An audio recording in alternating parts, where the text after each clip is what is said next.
Aujourd'hui, je reçois Timothée Rémy, coach professionnel. Son prénom Timothée avec un H qui s'invite est souvent confondu avec son nom de famille Rémy.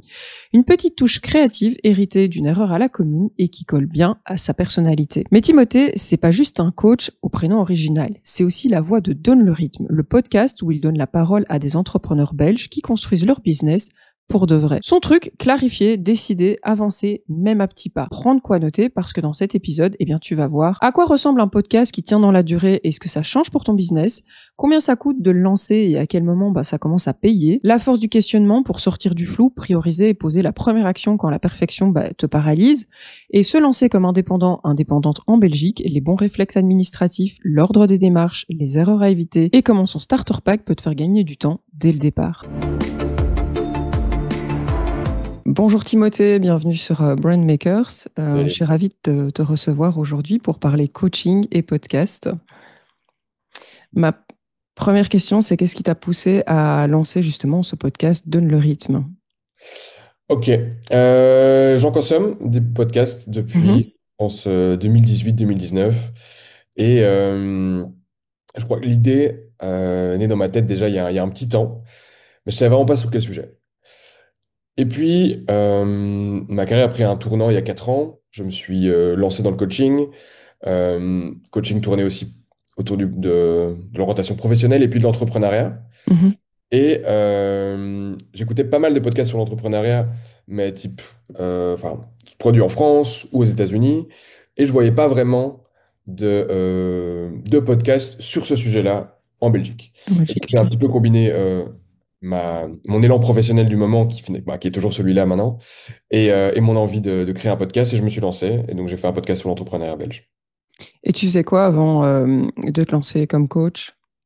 Alors, moi j'ai fait un parcours d'ingénieur de gestion et donc j'ai travaillé pendant 5-6 ans dans des boîtes privées, soit en consultance, soit dans différents types d'industries, avec des rôles, je dirais, qui faisaient un pont entre les enjeux techniques et des besoins business d'une boîte. Donc un exemple, j'allais accompagner des boîtes qui voulaient implémenter un nouveau logiciel. Moi, j'étais capable de parler à la fois avec les développeurs et à la fois avec les personnes qui vont, si tu veux, te mandater, qui vont devoir utiliser l'outil à la fin.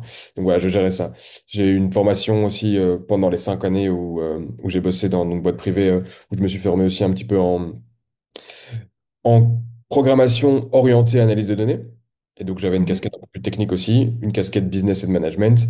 Et j'ai évolué là-dedans. Et puis, quand je me suis lancé il y a 4 ans comme indépendant, avant de faire coaching à 100%, j'étais travaillé 3 ans comme bras droit du CEO d'une PME en tant que freelance, 3 jours semaine, pour Mhm.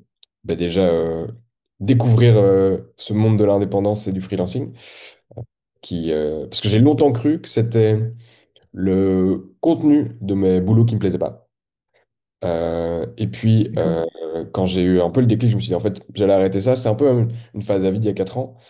Et je me suis dit, bah, si ça se trouve, le contenu me plaît, c'est peut-être la forme qui me plaît pas. Et donc, c'est pour ça que je suis devenu indépendant. Ok. Et j'ai voulu trouver une mission 3 jours semaine pour avoir 2 autres jours qui m'auraient permis de développer l'autre activité. Et c'est là que du coup, je me suis formé en coaching, que j'ai développé différents services, que j'ai lancé le podcast, jusqu'à m'être lancé maintenant à 100% dans cette activité-là depuis 1 an et demi. D'accord. Tu dis que tu consommes pas mal de podcasts. Qu'est-ce qui t'a plu justement dans ceux que tu écoutes des États-Unis et les Français? Je me souviens que ouais, de running où j'allais, quelle que soit la période de l'année, faire des conversations longues qui m'ont vraiment inspiré. Donc moi, je crois que c'est vraiment le temps long que j'ai adoré. J'adorais les formats où tu as 1 heure et demie, 2 heures, voire 3 heures Mhm. de contenu, où tu décortiques un sujet. Je suis assez analytique et donc pouvoir rentrer vraiment dans les méandres de l'esprit de quelqu'un, les étapes que cette personne a franchies pour construire un projet, ça m'a énormément inspiré. Et puis, moi, je trouve ça hyper pertinent aussi et puissant quand tu arrives à transmettre à travers le podcast aussi des émotions et quelque chose qui n'est pas trop lisse. Et, Mhm. et c'est ça aussi ce qui me plaît, c'est quand on sort un petit peu du cadre Success Stories Ouais. et qu'on va aussi dans la réalité. Alors bon, le paradoxe, c'est que souvent les personnes du coup, qui vont passer dans des podcasts, mais moi je me retrouve avec ce même enjeu où bah, tu veux aussi inviter des personnes qui ont une certaine crédibilité, une certaine renommée. Et donc, mine de rien, s'ils en sont là, c'est parce qu'il y a peut-être une success story derrière. Mais du coup, moi, ce qui me parle, c'est quand on va quand même aussi essayer de la casser et qu'on va parler des galères que toutes ces personnes ont traversées, parce que il y a pas un trajet entrepreneurial qui est fait sans galère. Oui, c'est vrai. Et c'est vrai qu'il y a des gens, quand on les voit ou qu'on les présente sur LinkedIn dans des posts, comme tu dis, on montre toujours la belle facette et ça peut être intimidant et on se rend pas compte de ce qu'il y a derrière. Et le fait de le savoir, ça permet de remettre les choses en perspective et de se dire, ah, ça va, je suis pas un raté, une ratée, je suis quand même sur la bonne voie. Et tiens, c'est vrai que ce qu'il a fait ou elle a fait, bah, je pourrais m'en servir et voilà, ça donne des idées. Alors, c'est vrai que le format long, 1 heure et demie, parfois, je me dis, c'est quand même, faut trouver un moment où tu peux caser ça dans ta journée. Je trouve que c'est la beauté du podcast et en même temps la difficulté de la chose. Yes. Clairement, alors moi, je dirais que je partage la manière dont moi je les consomme. Mhm, Je fais des fois plein de petits trajets à vélo quand je suis à Bruxelles, mhm. là où je vis, quand je me déplace d'un endroit à un autre. Donc c'est vrai que j'ai l'habitude de découper un podcast long en 4, 5, 6 fois. Et Ok. c'est devenu maintenant un réflexe. Donc je dirais que tant qu'il n'y a pas plus d'une grosse semaine qui est passée entre ma dernière pause et une relance de l'épisode, bah, en fait, tu es toujours dans le flux, quoi. Mais Mhm, c'est une manière que j'ai de consommer facilement aussi d'autres contenus, une vidéo YouTube, une série. Moi, j'ai pas de problème à arrêter au milieu d'un épisode. Et ouais, c'est dans mon rythme. Et comme il y a la course à pied, il y a les trajets à vélo, il y a des petites tâches même chez toi, j'ai l'impression que ça fit bien avec mon fonctionnement. Mais je sais que le feedback que j'ai reçu d'autres personnes, c'est en effet, j'ai besoin d'être concentré. Et donc, pour ça, j'ai besoin de me mettre un temps spécifique et rien mhm. faire. Mais je pense, par contre, c'est comme dans tout. C'est que au début, tu as besoin de te concentrer parce que c'est une nouvelle habitude. Je pense Ouais. pas que si tu en écoutes quelques-uns, en fait, après, tu vas avoir des choses qui sont assez mécaniques et ça va pas te demander énormément de concentration d'écouter quelque chose dans le fond tout en, je sais pas, faisant ta vaisselle, faisant à manger. Leur passage. Moi, c'était plutôt les séries en faisant leur passage, mais pour l'instant, je suis un peu lassée de tout ça. Donc, je me dis, oui, il faudrait que je me mette plus sur les podcasts, que c'est vrai que c'est vraiment super intéressant. Et du coup, tu parles que tu cours combien de temps? 1 h 30? Non, même pas. Non? Non, là, je suis dans une phase où je fais beaucoup moins. Je fais plus même fais sortie de moins d'une heure pour le moment. À l'époque, oui, je me suis entraîné 2 fois pour des marathons, Mhm. donc ça, c'est parfait. Ok, Donc là, non, des fois, je vais sortir même 20-30 minutes et du coup, j'écoute une partie de blog, quoi. ok. À quoi ressemble pour toi un épisode à haute valeur ajoutée pour un entrepreneur? Et est-ce que tu as des exemples précis à nous donner? Des exemples de podcasts que je consomme dans mes épisodes que j'ai réalisés. Peu importe, tu peux aussi nous dire les noms de podcasts qui pourraient être intéressants au niveau entrepreneurial que toi tu écoutes. Bah, il y en a un qui est très connu, je pense, dans l'univers entrepreneurial francophone, c'est Génération Do It Yourself de Mhm. Mathieu Stéphanie, qui D'accord. est aussi une inspiration. Là, on est vraiment sur le format long, voire très long, on est plutôt Mhm. format de 3 heures. Ah ouais, quand même. Ouais. Ils doivent Et avoir des grosses bouteilles d'eau. c'est ça. Un qui m'a énormément plu, j'écoute moins maintenant, parce qu'il a pris une direction plus vraiment produit retail, c'était How I Built This de Guy Raz. Donc, Mhm. c'est produit par NPR et c'est donc National Public Radio. Donc, c'est quand même genre la RTBF des États-Unis. Ok. Voilà, donc au niveau national. Et là, c'était génial parce que tu as accès à des histoires auxquelles tu n'aurais jamais accès. Le fondateur du Wikipédia, Mhm. tu vas avoir de grands noms, là, je vais te retrouver, je vais regarder en parallèle. Mais ça, c'est vraiment, je dirais, les deux premiers que j'ai énormément consommés et qui m'ont inspiré. Et sinon, qu'est-ce qui va faire la réussite d'un épisode? Euh, C'est pas tellement la réussite, c'est ce que toi tu trouves qu'il y a vraiment une valeur ajoutée dans le podcast, dans les épisodes et qui fait que, bah, toi en tout cas personnellement, ça t'attire. euh, alors, je vais particulier parce que j'ai l'impression que là, je risquerais de me répéter en disant que s'il y a de Mhm. l'émotion vite et qu'on casse la barrière euh, allez, comment dire, du script, je dirais. Mhm. J'ai Mhm. fait ça, j'ai réussi ça. Au plus tôt c'est cassé, au mieux c'est. D'accord. Et après, j'ai pas spécialement d'attente. J'aime bien aussi être surpris, je dirais, Mhm. et donc être amené ouais, dans des chemins de traverse où peut-être l'invité et à la fois le ou le podcastrice va se dire, tiens, là, potentiellement, on va complètement sortir du cadre. mais je vais amener l'invité dans cette direction-là parce que je sais que ça créera plus de liens, une histoire plus parlante, que la personne va aussi potentiellement plus facilement casser ses propres barrières parce que je pense que, bon là on a commencé l'exercice depuis quoi, du coup 15 minutes, même pas. Oui, non, pas Euh, 15 minutes, oui. c'est probable que dans 45 minutes, ce sera encore plus fluide. Oui, Parce que on aura déjà un peu appris à se connaître. tout Notre à fait, temps passé ensemble aura fait plus que doubler alors qu'on se connaissait pas avant de se rencontrer. tout à Euh, fait. et donc tout ça, pour moi, participe aussi à la réussite. Et donc au plus tôt tu arrives à casser ces barrières-là, à, Mhm. à y arriver, et je pense que c'est important aussi du coup de ne pas se prendre au sérieux, d'arriver à jouer sur le ton de l'humour, de l'autodérision. Tous ces éléments-là combinés, pour moi, vont faire que c'est la réussite d'un podcast, ouais, d'un épisode. Après, c'est un exercice assez pas évident parce que, oups, tu sais pas toujours qui tu vas avoir devant toi. Bon, si sauf si tu t'appelles Jay Shetty et que t'as Madonna ou Emma Watson. Mais il y a des gens qui sont plus réservés, avec qui c'est plus difficile d'aller, tu vois, les chercher, je vais dire ça comme ça. Et donc, tu sais pas, comme tu dis au début du podcast, à qui tu vas avoir affaire, jusqu'où tu peux aller. Donc, ouais, c'est un exercice assez délicat. Et surtout quand toi-même, t'as pas un podcast qui a 10 ans de bouteille. Donc, Ouais, c'est un peu chaud. je suis complètement d'accord que c'est chaud. Je trouve que c'est un chaud d'exercice. Oui. Et en parlant de partager justement des choses et de montrer les trucs pas spécialement lisses, moi, je peux te partager un épisode que j'ai enregistré qui Mhm. était hyper challengeant pour moi. Et je m'y attendais pas du tout. Donc, dans Donne le rythme, maintenant j'en ai une cinquantaine et il y a une dizaine d'épisodes. J'ai eu la chance d'interviewer Jacques Borlet, Ah oui, oui. Père Borlet, et avec son associé, sur leur projet Boost by Borley, dont le Mhm. concept est de comment réintroduire finalement les, euh, tout son apprentissage, je dirais, de la performance au niveau de l'athlétisme en entreprise. Ça, c'est le pitch. Ok. Sur les techniques qu'il a réussi, tu vas appliquer avec ses enfants et d'autres athlètes, Mhm. les faire performer. Quelles sont, parmi toutes ces techniques, qu'elles soient au niveau mental, physique, quelles sont celles qui peuvent être pertinentes de ramener en entreprise et comment? Et je me suis retrouvé face à j'ai cru que c'était un mur de désintérêt, quoi. Euh, et après, voilà, je crois que j'ai accepté que c'était sa personnalité, que non plus pas les mêmes codes, mais Mhm. j'avais en face de moi quelqu'un qui, à chaque question, elle me répond vraiment très premier degré, voire limite, ah, j'ai déjà dit ça. Donc, il n'y avait pas vraiment un fil.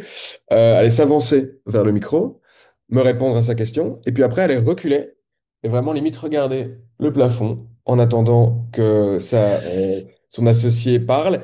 Et donc, tu es dans un jeu permanent de relance, tu comptes, tu souris, tu fais a pas pris. Et je m'attendais vraiment pas à ce que ça prenne pas. Et donc tu te dis en plus, putain, avec un nom, tu dis que tu as envie de faire les choses bien, tu te demandes est-ce que tu Mhm. aurais pu faire différent. J'ai même hésité à pas le diffuser, puis je me suis dit non, c'est partie du process, c'est important aussi de le montrer. Et puis c'est pas plus mal si les gens se font leur propre opinion. Et puis moi, je l'ai vu comme un chouette exercice en me disant, ben voilà, au moins là, ça me pousse à être deux fois plus dynamique et intéressant pour pouvoir un peu combler le mood qui était particulier. Ouais, ça me fait penser à plusieurs choses, mais enfin, ouais, je sais pas par laquelle commencer. Je donne des formations parfois, et c'est vrai que des fois, tu prépares un certain montant de contenu que Ouais. tu veux donner, et tu vas te retrouver devant un public qui ne maîtrise pas beaucoup, ou qui a plus de difficultés, et tu prévois trop. Et ce même contenu que tu as prévu, tu vas le donner à un autre public qui, voilà, a peut-être plus de connaissances ou va le prendre en main plus vite. Et du Mhm. coup, tu te retrouves à devoir combler les trous. Et donc, Exact. ça te pousse, comme tu dis, à devoir sortir de ta zone de confort, réfléchir directement à comment je vais compléter ça, qu'est-ce que je vais amener en plus pour qu'il ressorte avec un maximum de choses apprises.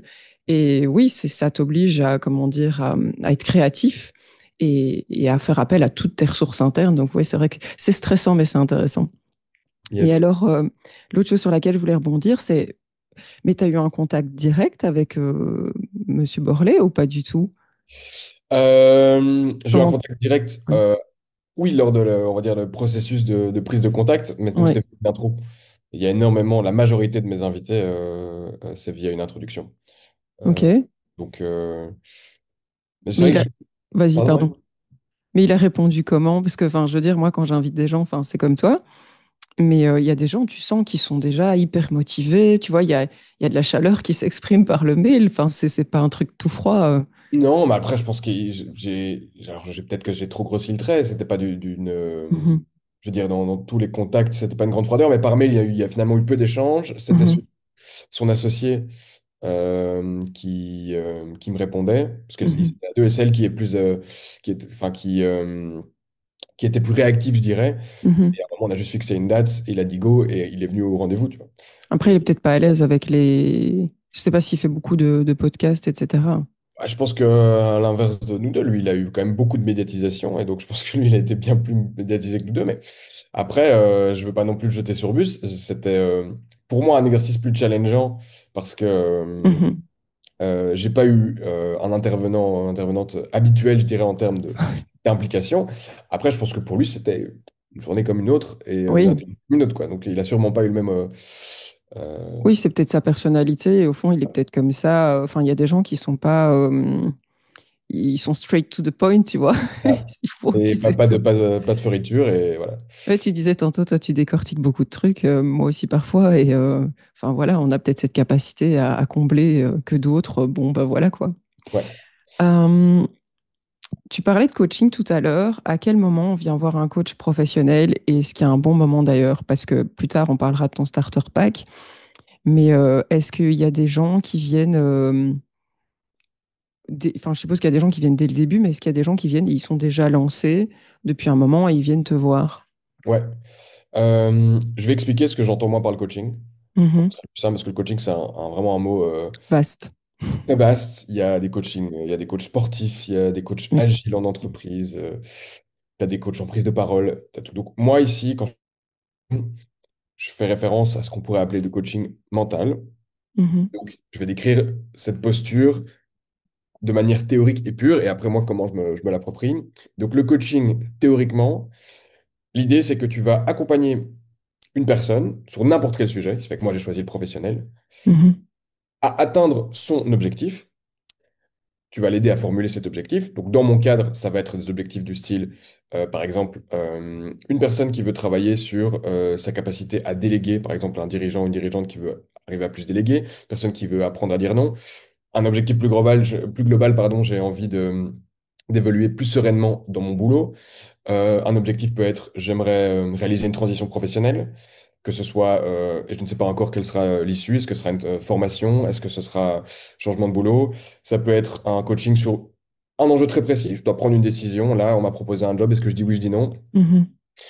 Donc vraiment, tout objectif qui va nécessiter une certaine quand même prise de recul, introspection et mise à l'action, et souvent en plusieurs étapes. Ça, c'est les sujets que je vais aborder en coaching. Et ensuite, la manière dont moi je vais accompagner ces personnes-là, c'est qu'une fois que l'objectif est fixé, comment se déroule un trajet de coaching? En général, il y a un début et il y a une fin. Il y a une série de clients avec qui je travaille maintenant, avec qui on a cassé un peu ce modèle de fin, et je suis plus à un point de chute, qui vont voir toutes les 2, 3 semaines du recul sur leur situation professionnelle, entrepreneuriale, pour avoir quelqu'un qui va permettre de les challenger euh, pour résoudre justement leurs enjeux du moment. Et en fait, l'idée, c'est que quand on a un coaching, pareil, on a un objectif de séance, avec quoi la personne aimerait repartir de la séance. Est-ce que c'est Mhm. une exercice? Est-ce que c'est prendre une décision? Est-ce que se sentir plus léger parce qu'elle se sent là très, très coincée? Et là, mon boulot, ça va être avec des outils pratiques, du questionnement, de la reformulation, mettre en évidence des paradoxes, les croyances limitantes, creuser les émotions. C'est faire en sorte que la personne ait une certaine prise de conscience. Mhm. Et qu'avec cette prise de conscience, et l'objectif qu'elle s'est fixé, elle s'engage à prendre une action d'ici la prochaine séance. Et donc une prise de conscience, pour que ce soit pas non plus, que ce soit assez tangible, c'est comme si quelqu'un, par exemple, a peur de dire non, et bon, c'est un peu cliché, mais finalement, on va essayer de décortiquer les risques à vraiment dire non, et même les avantages qu'il y aurait, par exemple, si j'arrive à lui faire faire pour une autre perspective, tiens, mais quels avantages tu aurais pour toi et pour les autres à, par exemple, dire non, pouvoir peut-être déconstruire aussi la perception que les autres ont d'elle. Voilà, j'accélère et je vais vite, je donne un exemple. Il y a peut-être quelque chose, un franc qui va tomber pour cette personne. Avec cette prise de conscience et l'objectif, qu'est-ce que tu mets en place? Et donc, Maintenant que je t'ai expliqué cette définition du coaching, en gros, tu peux voir un coach un peu à tout moment, à partir du moment où tu as un objectif et que tu as envie de te faire accompagner et de créer un espace où tu vas être entendu, dédié à 100%. Il se Mais fait que même si t'es pas entrepreneur au final. exactement. Mhm. Le coaching, c'est vraiment, c'est pour ça il y a un peu le branding coach de vie, il y a les coachs professionnels. En tout cas, encore une fois, avec ma lecture de cette posture de coach dont je te parle maintenant, Mhm. il y a plein de gens qui vont s'attribuer le titre de coach et faire une autre approche que la mienne. Mhm. Moi, je critique pas les autres approches. Mais donc, encore une fois, si je vais au bout, et après je te donne des exemples de quand le faire. Euh, Quand tu fais du coaching, le postulat de base que j'ai, c'est que les personnes savent mieux que moi ce qui est bon pour elles. Mhm. Euh, Moi, mon but, ça va être juste de l'activer en posant ces questions, en des fois appuyant là où ça va peut-être gratter, où ça va faire mal. Mais je suis pas là pour dire, dans ce cas-là, fais ça. Il arrive que moi-même, par mon expérience ou parce que j'ai pu constater ça avec certains clients, que je me permette de me dire, tiens, ça me fait penser à quelque chose. Tu pourrais par exemple faire ça, mais je fais toujours attention de ne pas être dans de l'injonction. Ok. Je veux laisser la personne, elle, le maître de son destin. Et après, on viendra à d'autres services, mais il y a d'autres services où on vient me chercher pour mon avis, pour ma subjectivité et mes conseils. Et donc là, je change de casquette. Mais donc dans la casquette coach, a Mhm. priori, ma posture, c'est je t'accompagne à prendre tes décisions, mais je les fais pas, je ne choisis pas à ta place. Et donc en termes de timing, moi, j'accompagne majoritairement des gens dans le cadre professionnel qui sont. Il y a certaines personnes qui sont pas entrepreneurs ou entrepreneuses et qui veulent juste une transition pro.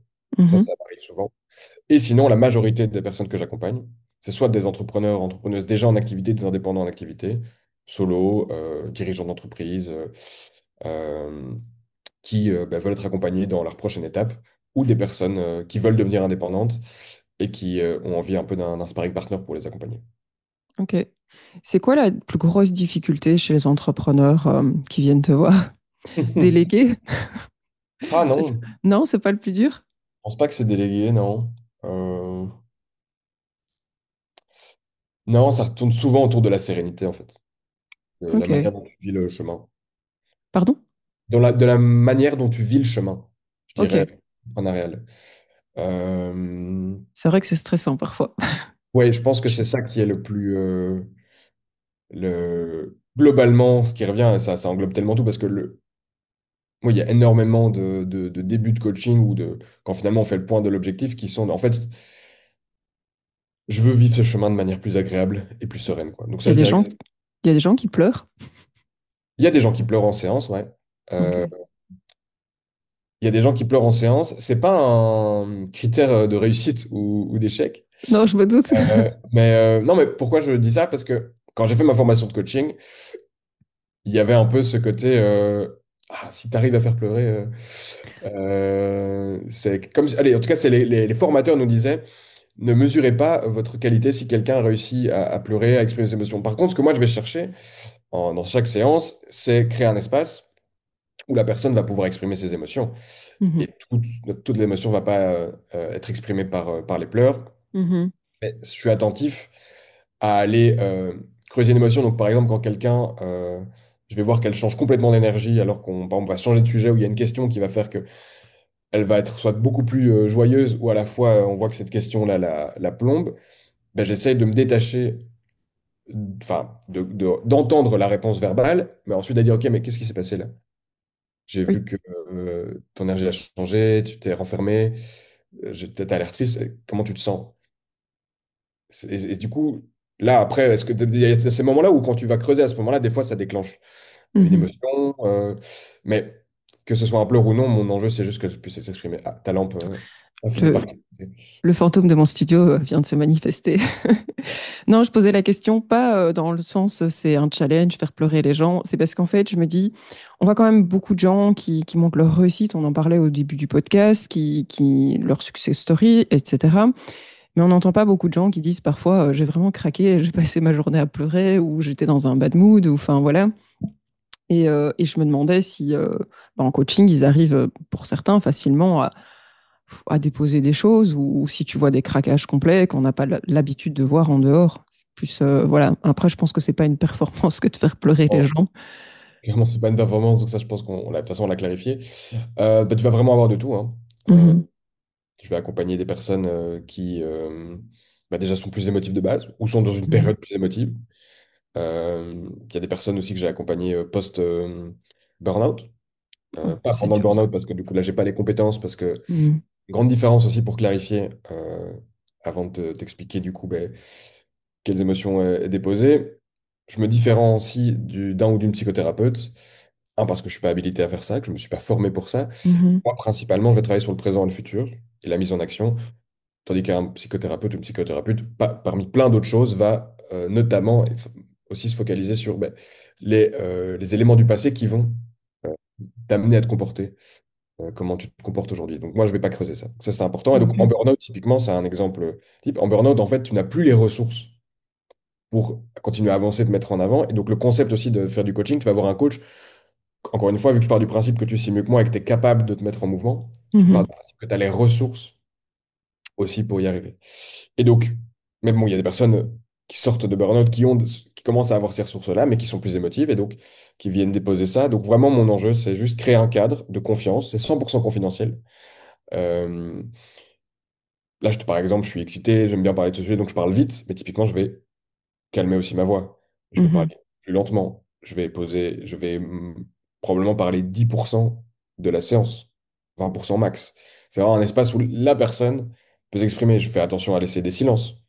Et c'est Mhm. ces moments-là, en fait, qui aussi permettent à la personne d'accueillir des fois. Euh, Puis il y a des personnes qui, pendant 5 séances, vont euh, peut-être créer une sorte de mur, et puis à un moment, elles arrivent à lâcher ce qu'elles ont besoin de lâcher, puis d'autres ne lâchent jamais, mais vont lâcher peut-être différemment à d'autres moments, en dehors des séances, et je suis pas témoin, et c'est très bien aussi. Ok. Ça t'est déjà arrivé, mince, ma question m'a échappé. Oui, ça y est. D'avoir quelqu'un qui vient justement te voir et tu te rends compte que cette personne a besoin d'aller voir un psy avant de travailler avec toi. Oui, ça m'est déjà arrivé. Et je le dis directement ou très tôt, dès que je me rends compte, en fait. Mhm. Il y en a qui font les deux, parce que je dirais que là où je fais vraiment très attention, c'est quand on est dans des signes vraiment de burn-out et de fatigue extrême, où on voit qu'il y a vraiment une difficulté à se mettre en mouvement, à faire des choses, que tout est, tout peut être très vite une montagne. Et donc là, oui, je fais attention parce que ça peut être un effet pervers qui va être comme on va avoir un coach pour se mettre en mouvement, ça peut créer la boucle de je veux me mettre en mouvement, j'y arrive pas. On renforce un sentiment négatif à propos de soi, Mhm. son estime de soi, et donc là, c'est pire que mieux. Euh, mais j'en ai beaucoup, comme on est quand même dans une tendance, je dirais, au niveau sociétal, de faire attention à sa santé mentale, j'en ai beaucoup qui, naturellement, voient un ou une psy, et puis se disent, ah, moi, j'aimerais bien faire du coaching, et là, ils viennent me voir, en tout cas, dans le cadre pro, quoi. Ok, et dans ces moments-là, tu as des gens que tu conseilles ou tu les laisses complètement faire les recherches sur les personnes à suivre Ah, oui, là, j'ai pas le doc, parce que ma copine, elle a recensé plein parce qu'elle est neuropsychologue, Ok, ouais, c'est psy. Donc elle a aussi plein de noms. Moi, j'en ai quelques-uns et donc je, je, je partage, mais pareil, si c'est demandé, quoi. Euh, ok. Tu parles souvent de la force du questionnement. Comment tu t'en sers pour couper le bruit, prioriser et débloquer l'action? Hmm. Et est-ce que tu te souviens d'un cas où une seule question a tout remis d'équerre? je me souviens, tu m'avais envoyé cette question. Euh, le questionnement, ça va être finalement la majorité de mon boulot en coaching. Euh, Mhm. alors qu'une question est tout remis d'équerre, il y en a sûrement eu, mais elle n'est pas, je dirais, commune à tout le monde. Euh, les types de questions qui permettent de remettre d'équerre, je dirais, c'est Euh, celle qui permet déjà de changer de perspective, quoi. Par exemple, quand tu as l'impression que si tu fais pas ça, c'est un risque énorme, c'est de demander, mais tiens, et si en fait, si c'était positif, ce que tu imagines être un méga risque pour toi, qu'est-ce que ça pourrait être, tu vois. C'est les questions qui te permettent de changer de perspective. Comme je te disais, tiens, moi j'ose pas dire non, j'ose pas dire non. Mhm. En fait, ce serait quoi l'avantage pour toi de dire non? Ouais. Euh, ou quelqu'un qui va dire, euh, qui va, je sais pas, par exemple, procrastiner, ne pas avoir envie de faire quelque chose, à s'en vouloir tout le temps de pas le faire, et puis on va vraiment aller au bout du chemin. Mais ici, en fait, tu faisais jamais ce truc-là. Qu'est-ce que ça changerait pour toi? Et puis en fait, il y a peut-être des moments où cette personne va se rendre compte, ben, ce sujet-là, si je le fais pas, en fait, ça va rien changer pour moi. Et je me rends compte qu'en fait, moi, ça change rien, mais c'est une pression de l'autre. Donc je dirais que c'est des questions de perspective, Mhm. les questions d'enjeu. Finalement, en quoi c'est important qu'on traite ce sujet maintenant? Qu'est-ce qui va faire que c'est important? Ou qu'est-ce que ça peut fondamentalement changer pour toi qu'on traite ce sujet-là? Euh, Ce qui est important pour moi, pour te donner plus de contexte, c'est un exemple type, c'est quand quelqu'un va venir avec une problématique, je vais essayer de comprendre où se situe le blocage. Prendre un exemple cliché, c'est un élève qui a, par exemple, des problèmes en maths. Mhm. En fait, il y a plein de couches possibles, de problématiques possibles que tu peux pouvoir traiter. Donc, je vais essayer de voir, tiens, est-ce que ça se situe au niveau de l'environnement? Donc, je vais poser des questions, savoir, tiens, quel est l'environnement dans lequel cet élève a du mal à étudier? Euh, Peut-être qu'en fait, l'environnement fait qu'il est assis à côté d'un pote qui lui parle tout le temps et que c'est impossible pour lui de se concentrer en cours de maths. C'est l'environnement. Comportement. Comportement, en fait, en classe, il fait que parler ou il fait pas ses devoirs. Ok, c'est sur du comportemental. Ça peut être combiné avec d'autres choses. Tu peux avoir des compétences. En fait, on lui a pas appris ou il ne sait pas quelle méthode d'apprentissage appliquer pour apprendre les maths. Donc, on a déjà l'environnement, on a le comportement, on a les capacités, et puis tu peux aller au Mhm. niveau des croyances. En fait, Oui. les maths, ça sert à rien.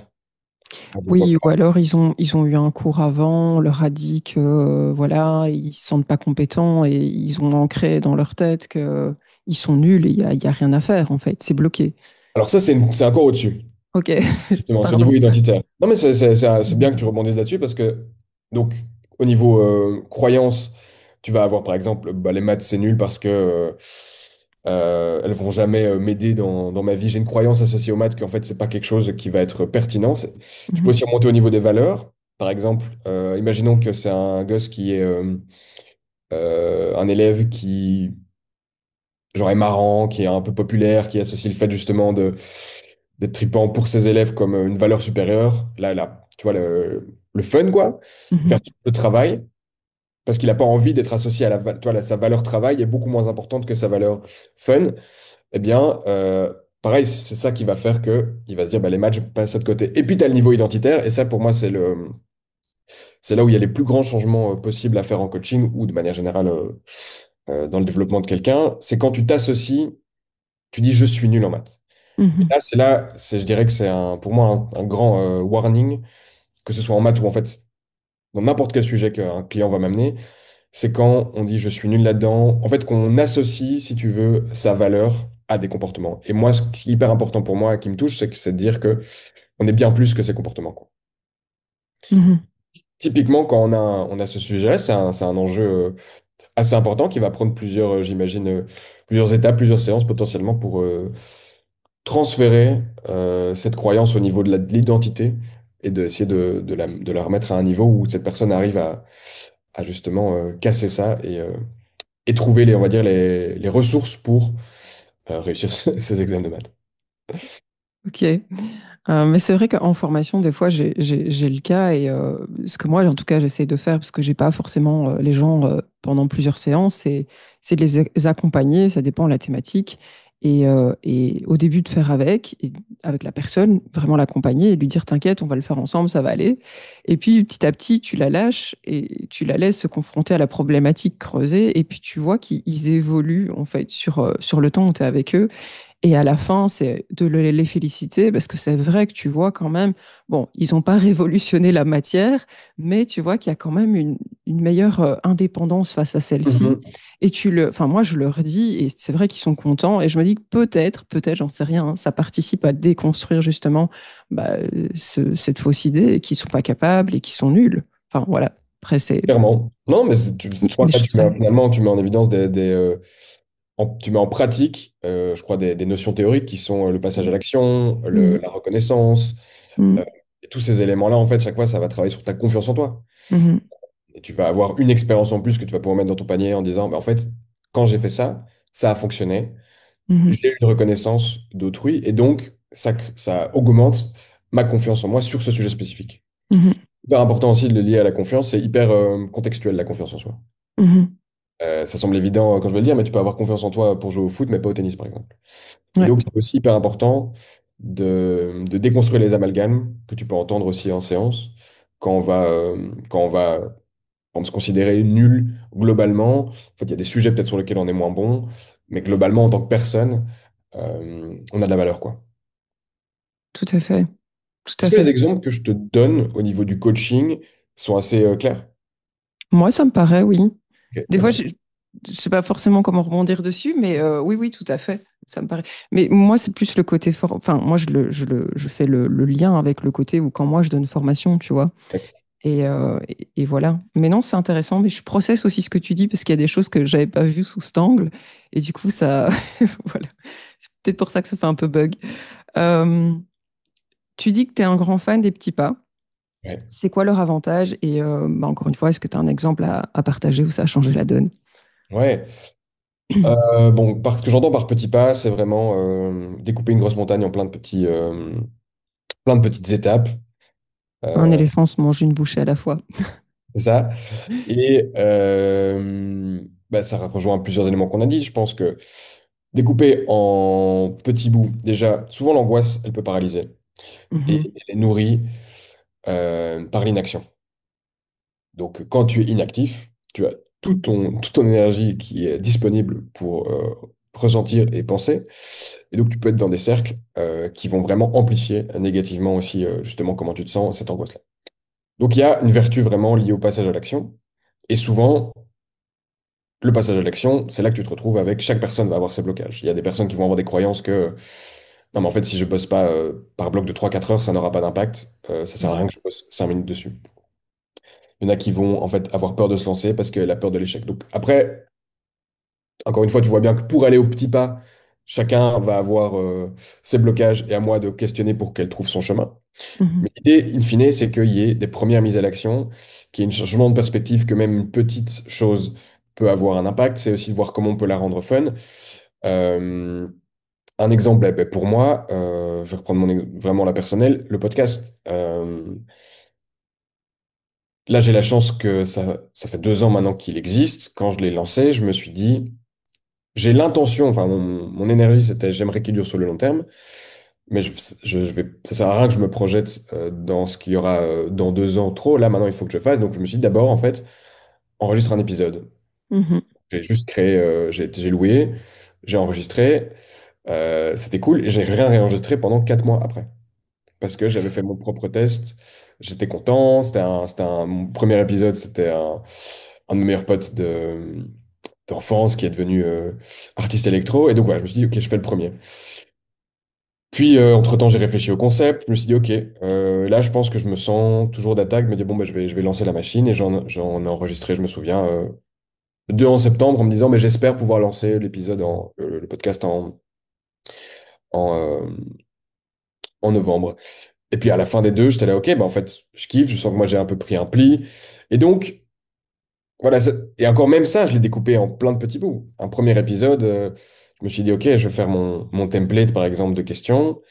Et au début, ça me semblait une montagne. Et puis je me suis dit, ok, ben, bloque 1 heure dans ton agenda, fais-le. Et puis à la fin, tu fais un bilan d'où t'en es. Donc, ouais, le découper en petits pas, ça peut se faire de 1000 manières différentes. Je dirais que ça peut être un enjeu globalement pour des personnes qui vont se considérer comme perfectionnistes ou pour qui faire les choses justement parfaitement mhm. est important. Et donc ça, pareil, c'est des enjeux qu'on déconstruit. Parce que ça, ce perfectionnisme peut être un enjeu à la mise à l'action. Ok. Euh, ouais, Tu veux un tu parles. exemple? Ouais, Hmm. vas-y. Non, j'allais rebondir sur le perfectionnisme. Je pensais, parce que moi, je suis un peu comme ça, et j'avais vu un psy qui m'avait dit, il y a le bon perfectionnisme et il y a le mauvais perfectionnisme. Et il m'avait sorti cette phrase, c'était, c'est perfectible. C'est pour lâcher prise. Et donc, je pensais à ça et je me dis, bah oui, c'est vrai que finalement, je me dis, pas comme toi, j'ai lancé ma chaîne YouTube et là, récemment, le podcast. Et je me dis, bah, c'est vrai que finalement, si tu attends que ce soit parfait, tu feras jamais rien parce que tu continues, enfin, c'est en passant à l'action que tu apprends des choses. Et moi, je me dis, voilà, et ma chaîne YouTube, elle a quand même bien évolué par rapport au début. Je le dis souvent, mais quand je vais revoir mes premières vidéos, mon Dieu, quelle horreur. Ouais. Mais voilà, donc ça me faisait penser à ça. Je sais pas si Il y tu a- voulais rebondir sur autre chose. Là, il y a un truc qui m'est venu, mais je crois que là, ça vient de me rééchapper. Pardon. Non, non, pas du tout, c'est pas ta faute. Par rapport au petit pas et au perfectionnisme. Écoute, ça me reviendra au pire. Ok. Euh, Bah justement, on parlait de perfectionnisme. Face à une personne paralysée par la perfection, comment tu fais pour fixer le tout premier pas? Enfin, on en a un peu parlé, mais tu découpes. Mais il y a des gens qui sont plus bloqués que d'autres, peut-être, et que c'est plus compliqué vraiment de les. Alors, il y a un exercice que un pote coach m'avait partagé, que j'aime bien. C'est découper, si tu veux, euh, un objectif à atteindre. Et plutôt que de le faire comme un objectif, tu vas le mettre en mode, ce serait quoi, genre le strict minimum à faire, et tu vas associer ça, par exemple, à la médaille de bronze. Tu vas mettre en mode podium, tu as la médaille de bronze, la médaille d'argent et la médaille d'or. Et donc, ce serait quoi la médaille de bronze? Mais c'est vraiment le basique, ce qui ferait que, en gros, ce serait fait. Clairement, ce serait pas parfait, ça répondrait pas à tous tes critères, mais ce serait quelque chose qui pourrait fonctionner. Tu vas à la médaille d'argent, tu vas à la médaille d'or. Et en fait, ensuite, tu peux essayer d'y appliquer je sais pas si tu connais la loi de Pareto. C'est un peu cette idée, 80-20. c'est ça, ces études qui ont été prouvées qu'en gros, avec plus ou moins 20% des efforts, tu atteins 80% des résultats. Tu Mhm. peux plus ou moins associer, si tu veux, ça à peut-être à cette médaille de bronze. Et encore une fois, quelqu'un qui est paralysé, ah, chaque fois j'ai l'impression que je vais répondre en disant ça dépend, mais c'est vraiment ça. La paralysie, elle peut venir de plein de choses. La Mhm. procrastination, on peut y revenir. Je reviens à mon échelle avant. La procrastination, c'est parce que la personne, elle est dans un environnement qui ne lui permet de pas le faire. Mhm. Euh, elle, euh, elle n'a pas les compétences pour le faire. Elle Les a, croyances. elle a pas les croyances pour le faire. Elle a pas la valeur. Enfin, il y a plein de choses qui peuvent mener à la paralysie. Donc, mon enjeu, ça va être déjà de poser des questions pour déterminer dans quelle zone on se trouve. Mhm. Et puis, de poser des questions. Puis, il y a plein d'exercices aussi qui permettent de revoir aussi quand même des réussites du passé. Je dis qu'on va pas dans le passé, on va pas chercher les causes en général de qu'est-ce qui fait qu'on se comporte de cette manière aujourd'hui. Mais par contre, ce qu'on va faire, c'est aussi important dans un boulot de coach. Tu crées aussi un environnement quand même d'encouragement. Toi, ton but, Mhm. c'est quand même, t'es là pour accompagner cette personne à réussir. Et donc, tu vas aussi chercher les réussites en elle. Donc, par exemple, quand la personne dit, mais je suis paralysé, je suis nul là-dedans, j'y réussis jamais, je suis très attentif au jamais et au toujours, parce que, en Mhm. général, c'est faux. Il y a souvent eu des moments où ça a fonctionné d'une certaine manière, où ça n'a pas fonctionné. Et donc, c'est à moi de dire, vraiment toujours, vraiment jamais. Et Tu c'est viens un pas peu de la à un moment. victimisation quand même. Ouais, Inconsciente, hein. après, tu viens, non, après, le coaching, là, je t'ai donné un outil, mais tu as plein d'outils en coaching que tu utilises quand le triangle s'appelle le triangle de Karpman. Oui, une triangle dramatique. Voilà, c'est ça, avec le sauveur, le bourreau, la Victime. victime. Et donc ça, mon rôle en tant que coach, c'est quand j'entends quelqu'un qui va utiliser les termes associés par exemple à un des trois rôles, ben, c'est de le révéler. Et rien que déjà que ça fait une prise de conscience. Donc pour ceux qui Mhm. ne connaissent pas, donc souvent dans des dynamiques qui peuvent être du coup ouais, dysfonctionnelles Mhm. entre différentes personnes, on peut avoir chaque personne qui va à son tour de rôle, parce que c'est pas du tout, on reste pas dans ce même rôle, switcher de rôle. Donc Mhm. on va avoir la victime qui va se dire non mais c'est moi je subis tout ce qui se passe, c'est vraiment ça me tombe dessus, j'y peux rien. Le bourreau qui va dire c'est sa faute, va vraiment le plus accusateur. Et puis on a le sauveur qui va vouloir régler les problèmes, si tu veux, des autres de manière aussi dysfonctionnelle. Et donc voilà, franchement des outils de coaching, t'en as des Voilà. dizaines. Et parce que moi j'en ai appris de ma formation, tu peux te former après, tu vois, il y en a qui se forment. Euh, T'as aussi des tests de personnalité qui peuvent t'aider. Enfin, en fait, le coaching, je dirais, de base, c'est la force du questionnement et je dirais de la prise de recul. Et comme dans Mhm. tout, t'as plein de modèles. Et t'y adhères pas. Chacun a sa personnalité aussi en tant que coach. Euh, Sa manière de poser des questions, son énergie, des outils qu'il aime bien, des outils qu'il aime pas. Et puis, c'est pour ça que je suis pas focalisé sur un outil. Ok. Il y a des coachs qui sont coachs, voilà, moi, je te fais faire un test MBTI, par exemple, ou Mhm. avec un test de personnalité, les fameuses 16 types. Je sais pas si tu vois de quoi je parle. Rappelle-moi parce que j'ai un doute de ne Ouais, pas ce confondre type avec de un autre. personnalité, c'est T'as quatre lettres, c'est extraverti, introverti, donc c'est Oui, tu oui. vas attirer ton énergie, comment tu vas Mhm. percevoir le monde extérieur, t'as quatre traits. Donc voilà, et c'est très bien aussi, donc il y en a, ils aiment bien maîtriser ce sujet, ils commencent toujours avec un test de personnalité ou deux, et puis ils partent de ce résultat-là Parce que pour faire un j'ai coaching. du mal avec ça parce que, enfin, moi, je l'ai fait, je crois, 2 fois ce truc-là, et tu as des résultats qui sont différents. Enfin, j'avais fait un test de QI aussi, et en fait, ce qui comment dire, me pop là dans la tête quand tu parles de ça, c'est que ça reste une photographie parfois de l'instant. C'est comme je crois que c'est le disque pour Ouais, savoir si t'es exact. plutôt. Et en fait, il y en a un, il disait à l'époque, oui, mais moi j'étais rouge et maintenant je suis devenu jaune. Et oui, c'est intéressant ces tests-là, mais je me dis qu'on évolue tous et qu'on n'est pas forcément, tu vois, enfin, faut pas prendre ça en disant, moi je serai ça toute ma vie. Non, Enfin, non. donc, ouais, c'est un peu la petite, je pense, allez, faut rester attentif à ça et faire Yes. attention. C'est le paradoxe de ces outils qui te qualifient, c'est qu'à la fois on est très content d'être mis dans une case parce que ça nous permet ensuite Mhm. de lire ou de lire l'autre d'une certaine manière, mais le Mhm. risque, c'est que tu t'appropries le modèle et que ça devienne ton identité. Et on Mhm. est plus que 16 types de personnalités, on est bien plus que les 9 bases d'énéagramme, on est bien plus qu'une couleur dans un modèle. Dans un modèle disque, ouais. Mais voilà, c'est toujours la même chose, c'est un modèle, c'est une manière de regarder le monde en gros, en soi. Mhm. Et après, tu prends ce qui te parle et ce qui te parle pas. Et puis, tu as des résultats de tests qui sont biaisés parce que des fois, tu réponds à un test en te mettant dans la peau de la personne que tu aimerais être.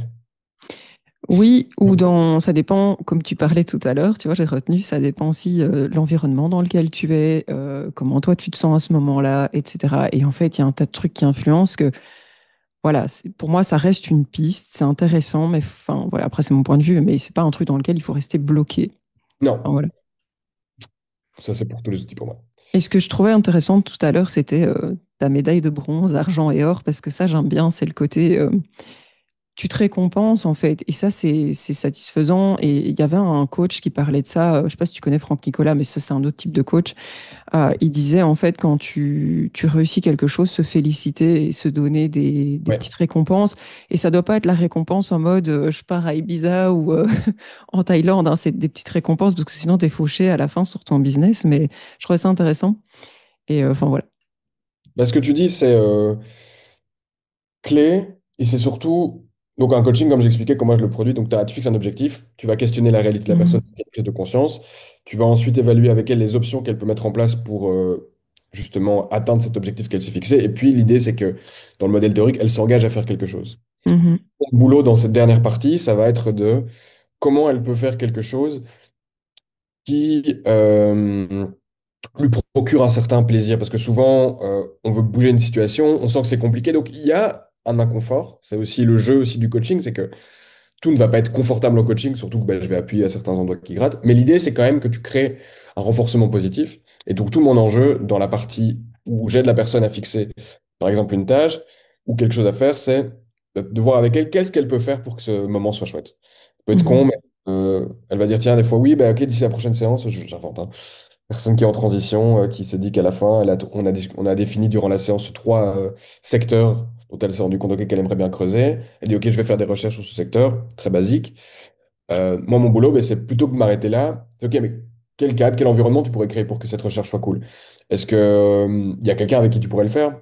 Peut-être Mhm. un working de quelqu'un? Est-ce que tu peux t'offrir ça, un bon cookie après, j'en sais rien, un bon café, le faire dans un Bah, lieu? Enfin, t'essaies de voir avec la personne qu'est-ce qui va pouvoir concrètement faciliter cette mise à l'action mhm. pour que ce soit aussi réconfortant, quoi, et qu'elle ait un peu un système de reward et de dopamine qui se mette Mhm. en place. Ou le système du je jette le sac à dos de l'autre côté de la haie, après j'ai plus le choix, je dois y aller. Ça, j'aime bien aussi. Yes. Enfin, faut pas prendre des trop gros risques non plus, parce que bon, hein, si après t'es mal à l'aise et que tu te sens mal, c'est pas top, quoi. Mais oui, par exemple, moi, mon kiff, ce serait un jour de donner des conférences. Et bah, c'est pour ça aussi que je fais des formations, parce que je suis quelqu'un d'hyper, enfin, je suis timide et introvertie. Et je me souviens que les premières prises de parole que j'avais devant 40 entrepreneurs, je prenais le micro et puis c'était trop noir, je savais plus comment je m'appelais, tu vois. Et donc je me dis, ben, le fait de donner des formations, c'est bien, ça va me challenger et m'habituer à être face à un public.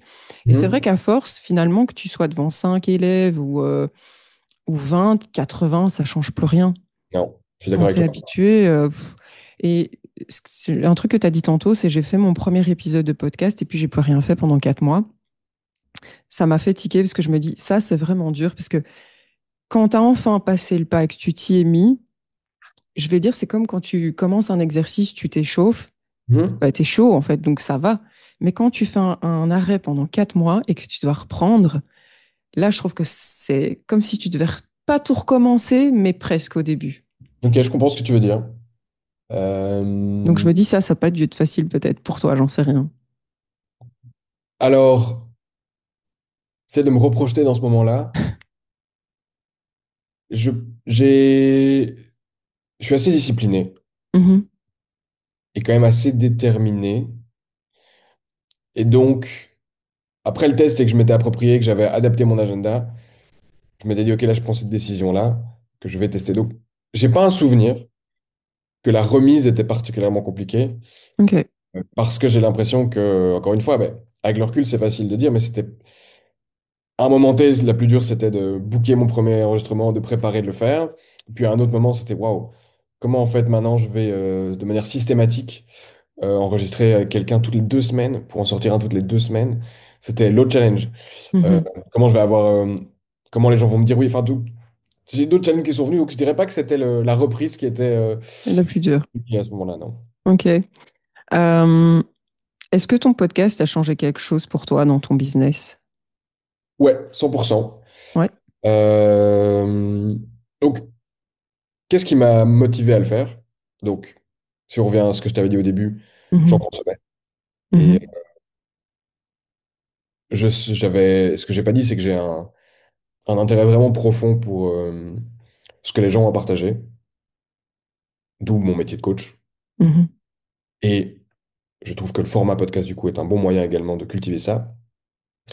Euh, j'ai trouvé cette niche de l'entrepreneuriat belge qui n'était pas encore développée. Et j'avais quand même cette compréhension, qui s'est avérée pour le coup, pour le moment vrai, que quand tu fais un podcast, tu le fais pour vraiment sur le temps long, quoi. Aussi, déjà que moi j'aime bien les épisodes qui sont longs, mais je sais très bien que pour qu'un podcast ait des retombées, que ce soit sur ton business, ta légitimité, ta crédibilité, il faut que ça dure longtemps. Donc j'avais clairement ça en tête et je l'ai toujours en tête. Là, ça fait que 2 ans. Et mhm. je pense que dans un an, j'aurai atteint le stade où je pense qu'il sera vraiment, il y aura un retour sur investissement, je dirais vraiment global. Mais Ok. donc, qu'est-ce que ça a complètement changé? Concrètement changé. Donc, déjà, on t'associe à on t'associe une certaine crédibilité et légitimité. Euh, et là, pareil, je veux aussi le dire de manière humble. Je pense que ça vaut pour tout le monde, quoi. N'importe qui, en fait, qui va oser parler sur un sujet, Mhm. qui a déjà cassé ses propres barrières. De se dire, parce qu'il y a plein de sujets que j'ai jamais maîtrisés, et c'est peut-être le concept d'inviter des experts, et donc en fait, tu dois pas tout maîtriser. Ça te permet aussi toi-même de relativiser sur ce que tu dois comprendre, pas comprendre tout le temps. Ouais, c'est vrai. Euh, c'est d'ailleurs ce qui te nourrit, je trouve, et je suis content d'un.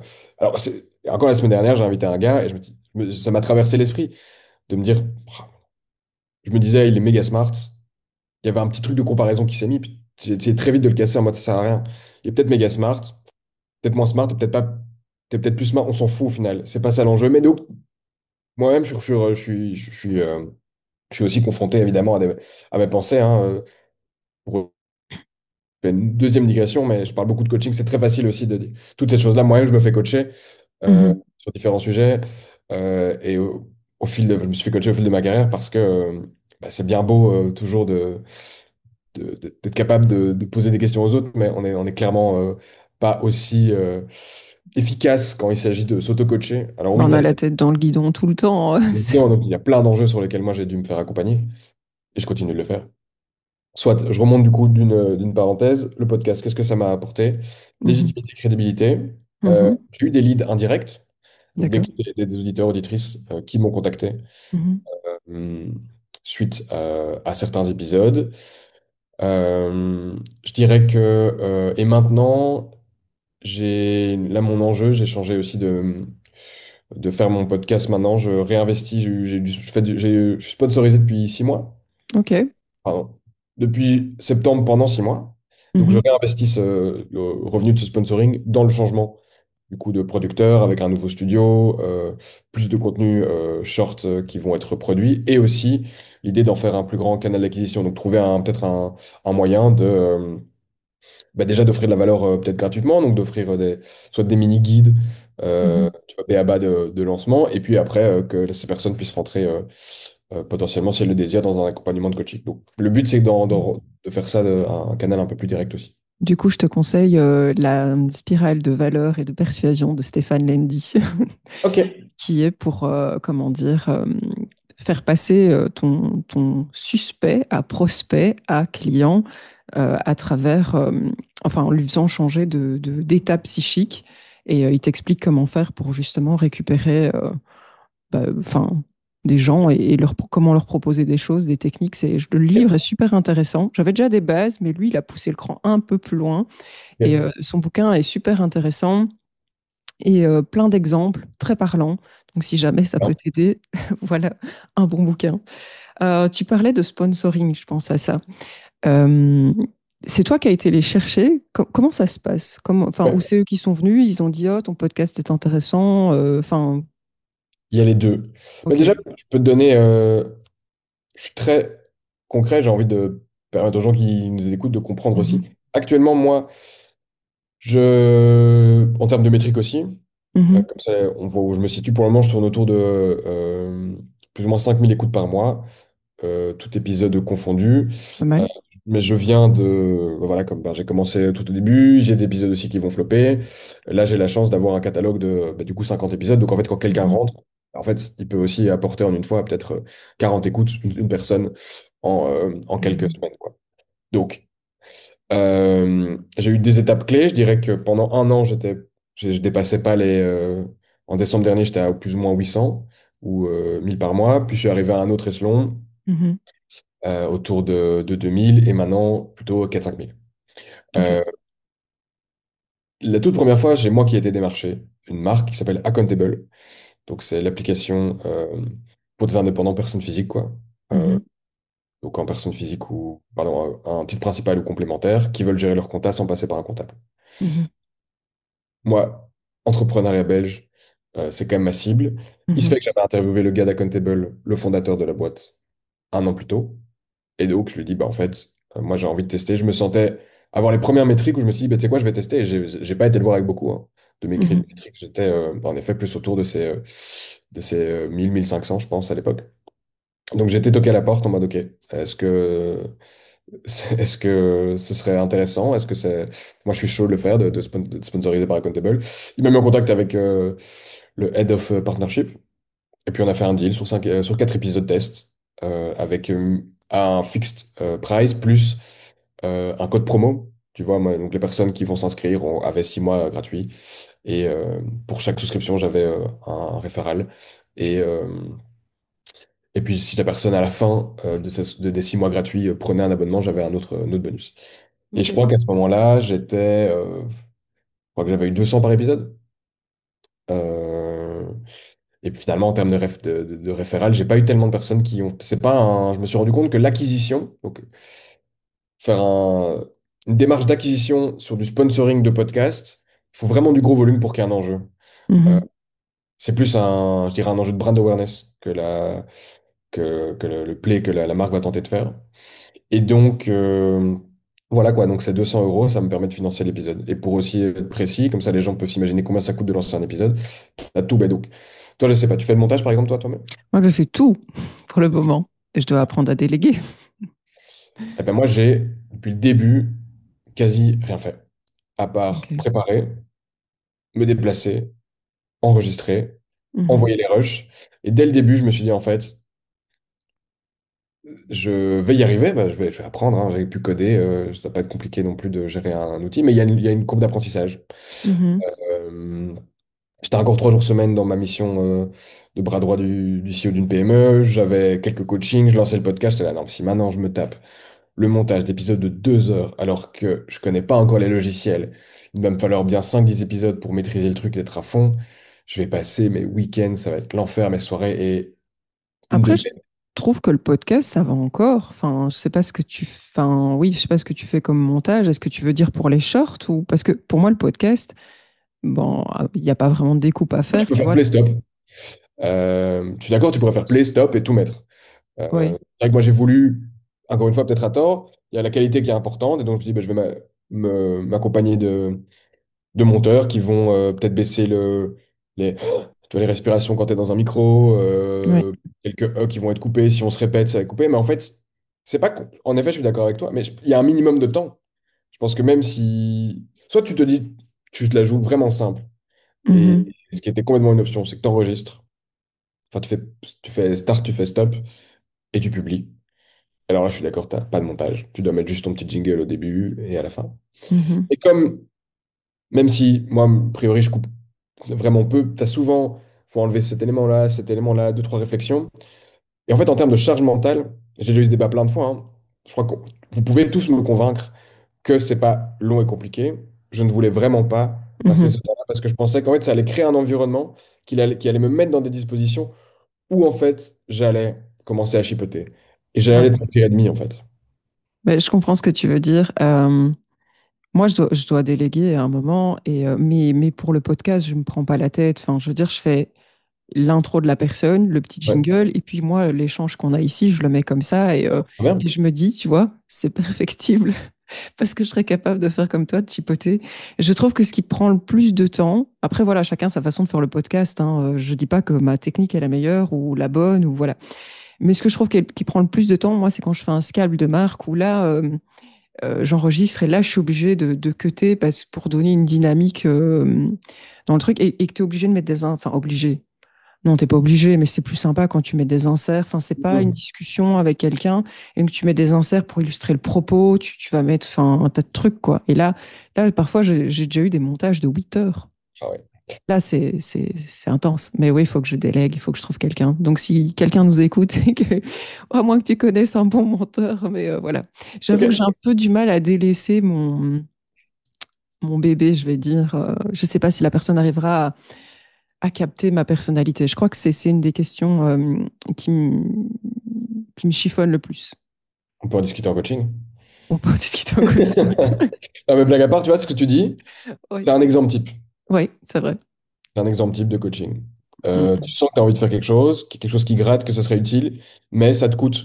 mhm, Ça te coûte à plein d'égards de coûter. Parce que la personne sera capable de répondre à tes attentes. Est-ce qu'elle va capter mhm, ta vibe? Tu n'auras plus ta patte. Donc voilà.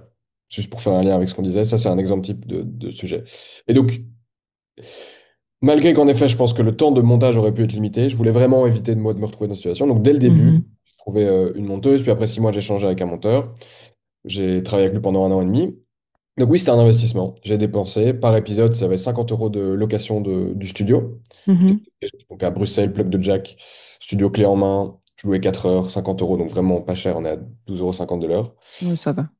Avec, je t'ai dit, bah, les 4 micros pro, les Mhm, 4 casques, tout est insonorisé, c'est parfait. J'enregistre sur ma carte micro SD, 2 heures à 2 heures et demie d'enregistrement, et ça, je l'envoie à mon monteur qui faisait le montage. Et j'ai rajouté aussi, je filme avec mon téléphone, iPhone, depuis 6 mois, je fais ça, donc je mettais mon trépied et tout. Et donc là, pareil, je payais plus ou moins 200 € par épisode, donc ça me coûtait 250 € par épisode quand même. Et donc là, mon boulot, c'était, avec Accountable, typiquement, de essayer d'arriver à un break-even. Le test mhm, s'est bien passé, puis cet été, là, il y a Yago, donc c'est courtier en assurance digitale, toujours aussi mhm. dans ma cible pour indépendants, qui m'ont contacté et qui, là, ont demandé de sponsoriser 10 épisodes. Et Et euh, ils t'ont pas demandé des chiffres? si, ils m'ont demandé des Ok, chiffres. d'accord. Je les ai clairement montrés, toujours ce nombre d'écoutes. Mhm, Et, et puis moi, j'ai proactivement recontacté Accountable parce qu'en fait, Yago, c'était 5 épisodes, break de 5 épisodes, de nouveau 5 épisodes, donc il y avait un trou. Et j'ai recontacté mhm. Accountable qui ont dit oui aussi. Et d'où le fait que maintenant, j'étais sponsorisé pendant 15, de septembre à mars, euh, et qui a augmenté mon revenu par épisode de sponsoring en moyenne, tout confondu, autour de 400 euros. Et donc avec ça, maintenant, j'ai réinvesti dans un autre producteur, comme je te disais en off juste avant de commencer, Oui. où là, du coup, je change de lieu. Donc j'ai un nouveau studio, beaucoup plus pro, 3 caméras. Vraiment, l'idée, c'est de devenir aussi du contenu vidéo first. Euh, Mhm. Enfin, tu vois, un podcast vidéo qui ensuite peut être évidemment entendable à l'audio. Mhm. Tel studio, ils font toute la post-production, bon, comme l'autre monteur, mais je vais avoir beaucoup plus de contenu short reel. Ils vont m'aider sur la diffusion, sur la ligne éditoriale, sur Mhm. comment faire en sorte que mon podcast soit un plus grand canal d'acquisition. Donc là, mon enjeu, c'est euh, de, ouais, de passer à l'étape supérieure, je dirais, et qu'il y ait un retour sur investissement de ce que j'investis pour pouvoir justement continuer à le faire développer et devenir et continuer à essayer de maintenir et développer, de devenir la référence du podcast sur l'entrepreneuriat belge, quoi. Ok. Est-ce que il y a les messages que, enfin, du coup, si tu es sponsorisé, tu dois faire un message par rapport à Ouais. la marque. Est-ce que c'est toi qui décides de ce que tu dis ou est-ce que c'est eux qui te disent, voilà, il faudrait que ça colle à ça? Il y a, enfin, je veux dire, ou est-ce que c'est entre deux? Il y a des Euh, guidelines et toi, euh, tu adaptes ou... à Godtable, il n'y a aucune guideline. Ok. Moi, j'ai un texte, j'avais envoyé, ça vous parle, ils ont dit c'était top, nickel. Là, typiquement, ils ont voulu que j'introduise un sujet pour PayPal, tu vois, passe à partir de janvier 2026, la facturation électronique est obligatoire. Mhm. J'ai entendu des pubs passer ces derniers mois, donc là, c'était important de parler de ça. Euh, mais du reste, première fois, j'ai fait le pitch, ils ont dit c'était très bien. Et Yago, eux, plus par facilité, ils m'ont dit voilà, en général, le genre d'éléments qu'on introduit, mais tu fais ce que tu veux. Et donc, moi, j'ai pris deux, trois éléments, mais j'ai surtout tourné à ma sauce. Ok. Ouais, donc, et ouais, donc. Et puis, c'est un package aussi, hein, parce que dans le sponsoring, donc, t'as un petit pré-roll. Donc, ce que j'entends pré-roll, c'est au début de l'épisode, t'enregistres, du coup, ton sponsor. Quand c'est en tout cas les formats plateformes. Sur YouTube, c'est un mid-roll, donc c'est après 15-20 minutes que ça va être diffusé. Mhm. Mais tu vas aussi mentionner la marque dans tes posts. Tu vois, moi, je fais chaque fois un post LinkedIn de sortie, en Mhm. description sur YouTube, sur Spotify, en description aussi du post sur Insta. Donc, je t'offre aussi une visibilité qui va au-delà juste de la mention De dans le podcast. l'épisode. Ouais. Donc Ok. ouais, j'ai été chercher et on est venu me chercher. Et là, mon enjeu maintenant, c'est d'aller en chercher d'autres pour 2026. J'aimerais, là, dans ma vision, 2026, tout est booké. Enfin, j'ai encore rien, à part les 3 premiers mois, mais ma target, c'est d'avoir tous mes épisodes qui soient sponsorisés. Parce que là, pour le moment, clairement, certes, je vois que ça commence à me rapporter, mais le podcast m'a coûté plus que ce qu'elle m'a rapporté pour le moment, et ça, je suis hyper à l'aise. Et du constat, c'est le jeu, quoi. Mhm. C'est vrai que c'est un jeu de long terme, mais je pense que ça paiera sur le long terme, que ce soit en revenu direct du sponsoring ou de clients, quoi. Tu disais, ça t'a aussi rapporté des leads. Du coup, attends, je vois plus ma question. Donc, est-ce que ça a aussi changé la manière dont tu accompagnes tes clients? Oui, là, je pense que c'est important pour ceux qui sont encore là, ceux et celles qui sont encore là. Donc, on a parlé que de coaching, mais j'ai deux Mhm. casquettes. Là, Mhm. je t'ai parlé que de la casquette du coup coaching mental. Coaching, ouais. Et en gros, j'ai une autre compétence et expertise que j'ai développée, c'est que j'accompagne aussi des entrepreneurs et indépendants sur les aspects pratico-pratiques du lancement. Mhm. Euh, et je me suis focalisé sur une niche en particulier. Et maintenant, il y en a une autre que je développe. C'est vraiment les freelances, coachs, personnes comme toi, comme moi quand je me suis lancé, un consultant qui a été employé pendant 5 ans, qui veut devenir, par exemple, justement freelance, que ce soit en management, que ce soit en développement, en gros, qui veut se lancer comme indépendant, qui veut faire du service, eh bien, moi, je vais accompagner ces personnes-là à se lancer comme indépendant parce que quand je me suis lancé il y a 4 ans, je me suis rendu compte que c'était un énorme flou, toutes les options qui s'offraient à moi pour me lancer. Tu as des aides qui vont être différentes en Wallonie, qui vont être différentes à Bruxelles, en Flandre. Mhm. Tu vas avoir des statuts qui vont être différents, indépendant, principal, titre complémentaire, société. Tu vas avoir plein de primes différentes.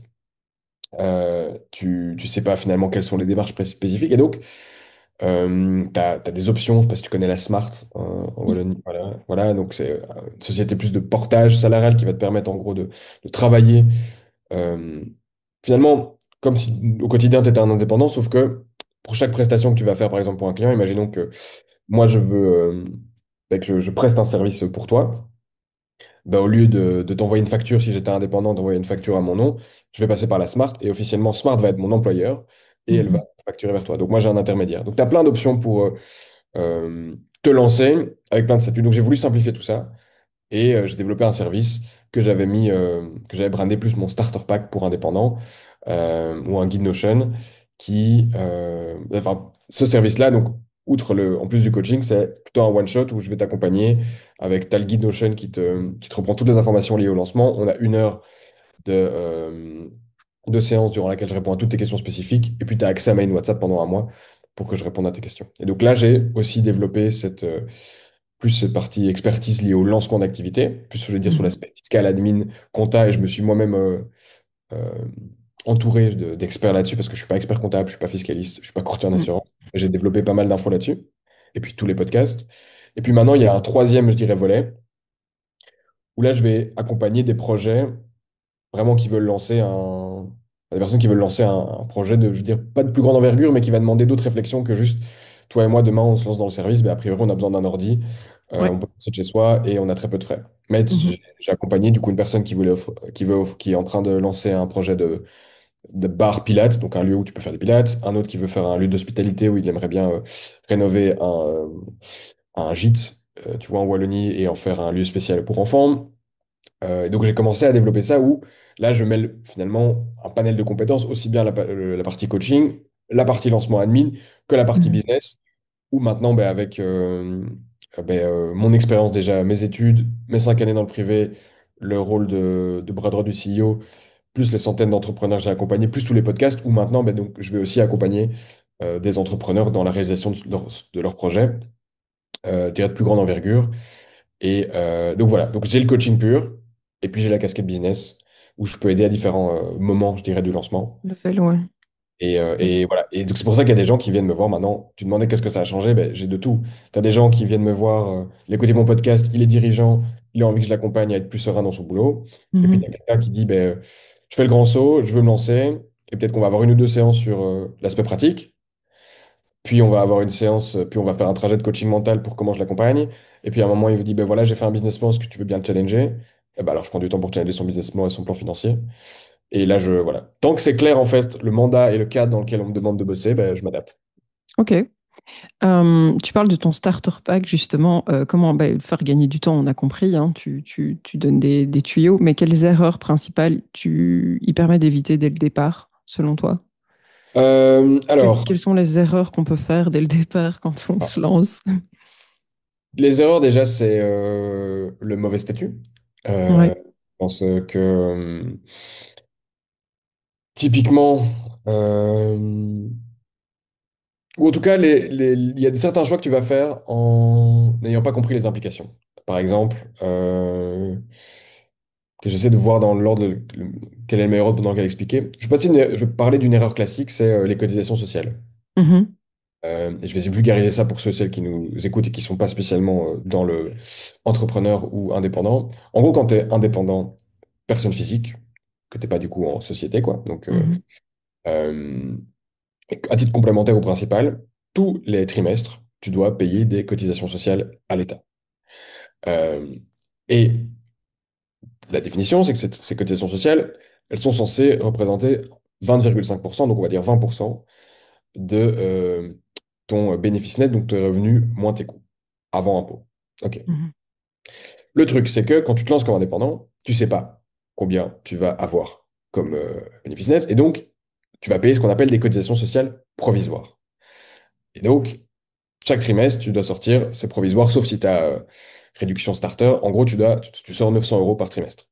Mhm. Pour beaucoup, ça va être déjà un gros morceau si tu viens de te lancer. Ouais. Mais pour d'autres qui se lancent et qui ont la chance de pouvoir, par exemple, facturer très vite, on va dire 5 000 6 000 euros de revenus, et qui gardent leur cotisation sociale à 900 euros, mais comme je l'ai dit, ce n'est qu'une avance. 2 ans après ton activité, on va dire, OK, ben, concrètement, tu as gagné combien? Par exemple, la personne a gagné 100 000 balles de revenus. Elle a eu 50 000 euros de frais. Donc, il reste 50 000 euros. Ça veut dire qu'elle est censée payer des cotisations sociales sur les 50 000 euros. Mhm. 20% de 50 000, tu as 12 500 euros. Tu divises par trimestre, du coup, tu as plus ou moins 3 000. Ça veut dire que la personne, elle aurait dû payer 3 000 euros de cotisation sociale par trimestre. Si tu t'es contenté de payer De les tes 900 petits que l'État te 900, demandait de payer, t'es dans la et que tu sauce. n'as pas adapté à la réalité, tu vas avoir une très mauvaise surprise 2 ans plus tard, quand il y aura un décompte. Donc ça, c'est vraiment une erreur type, Mhm. parce qu'on ne comprend pas que c'est une avance et qu'en fait, tu paieras à la fin la réalité de ce que tu as, de ce que tu réellement gagné. Et donc, mon plus grand conseil, c'est adapter les cotisations sociales au fil de sa carrière indépendante à sa réalité pour pas avoir de mauvaises surprises. Donc ça, c'est Bien une erreur. suivre son chiffre d'affaires, ses revenus, etc. Exact. Euh, Ici, ils sponsorisent pas cette vidéo, mais c'est juste que moi, je suis quand même convaincu de leur service. Accountable, typiquement, Mhm. c'est tout leur enjeu. Donc, tu vas avoir sur l'app, tu vas encoder tes revenus, tes dépenses. Ils vont te dire ce que tu dois mettre de côté pour tes cotisations sociales et pour tes impôts. Donc, tu vas savoir qu'en gros, tu sais estimer ton net, quoi. Et c'est un Ok. peu l'enjeu qui est, c'est l'enjeu en gros de tout indépendant. Donc, ça, c'est une grosse erreur. Euh, une autre grosse erreur, c'est de s'imaginer que, par exemple, quand on est indépendant complémentaire, on est beaucoup plus taxé. En fait, tout citoyen belge est taxé de la même manière, Mhm. en tant que personne physique. Que ce soit un employé, un fonctionnaire, un indépendant, toi, moi. Pareil, là, je vais peut-être perdre d'autres gens, mais je vais essayer d'être. Non, non, vas-y, c'est intéressant. Euh, on est. Je sais pas si je peux partager mon écran ou pas. Ah, je sais pas, attends, je vais regarder. Partage. Normalement, c'est bon. Essaye une fois. Ok. Alors, tac. Comme ça, je vais pas partager. Attends, c'est où? Hmm, Pour ça, c'est bien. Zoom, enfin, c'est facile. c'est quoi? C'est toi qui partages ou c'est moi là? Ou Voilà, non. je pense, je vais le faire là. Voilà. Tu vois? Mhm. Bon, ok. Faut pas faire en sorte que ça dure 1 heure, mais tu vois qu'en Belgique, on est tous taxés par tranche d'imposition. Ça veut dire que, qu'est-ce que ça veut dire ici? Ça veut dire que tu vas être taxé 25% sur les plus ou moins 16 000 € que tu gagnes. Mhm. 16 000 premiers euros. Et qu'est-ce que ça veut dire par là? Ça veut dire qu'ensuite, imaginons que ton revenu est plus élevé. On va faire un exemple. On va prendre un revenu qui est, à la fin, tes revenus imposables, c'est 40 000 €. Comment on calcule ton impôt? On va dire, OK, est-ce que, euh, pour arriver à 40 000 €, est-ce qu'on doit passer par cette première tranche? Évidemment, oui. On doit, pour arriver à 40 000, on doit bien passer par la première tranche qui va jusqu'à 16 000, à 15 820. Ça veut dire que tu vas faire 25% fois 15 820, tu vas avoir les impôts sur ce bloc-là. Mhm. OK.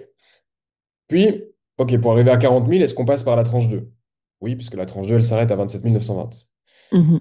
Ça veut dire que tu fais 27 920 moins 15 820. Tu prends vraiment le delta entre le palier du haut et le palier du bas de cette tranche et tu fais fois 40%. Oh, ok. Et puis, et puis, en gros, pour la tranche 3, ben 40 000, OK, tu arrives dans le palier 3 Mhm. où tu vas faire 40 000 moins 27 920 pour avoir finalement le delta qui est dans cette tranche-là. Tu vas être Mhm. taxé 45%. On est tous taxés de la même manière. Pour faire un lien, pour qu'on voit pourquoi je parle d'indépendant complémentaire et quel est le lien là-dedans? C'est qu'en gros, quand tu es employé, pour être indépendant complémentaire, en gros, tu dois être minimum employé à mi-temps. Mhm. Ok. Ça veut dire quoi? Ça veut dire que quand tu commences à être indépendant, tu as déjà un revenu. Ça veut dire que, et quand tu es imposé, tu vas être imposé sur tout en même temps. Ça veut dire qu'en général, les personnes qui se lancent comme indépendants complémentaires, elles ont déjà un revenu qui va, a priori, minimum, ou souvent être au moins dans la tranche 2. Ça veut dire que Ok. tu sais que déjà tout ce que tu gagnes en tant qu'employé, tu es taxé à 40%. Mhm. Et donc, tout ce que tu vas gagner en plus en tant qu'indépendant complémentaire, eh ben, il va taxer minimum à 40. Et puis si tu gagnes beaucoup à 45 et à 50%, tu Mhm. rajoutes à ça les cotisations sociales.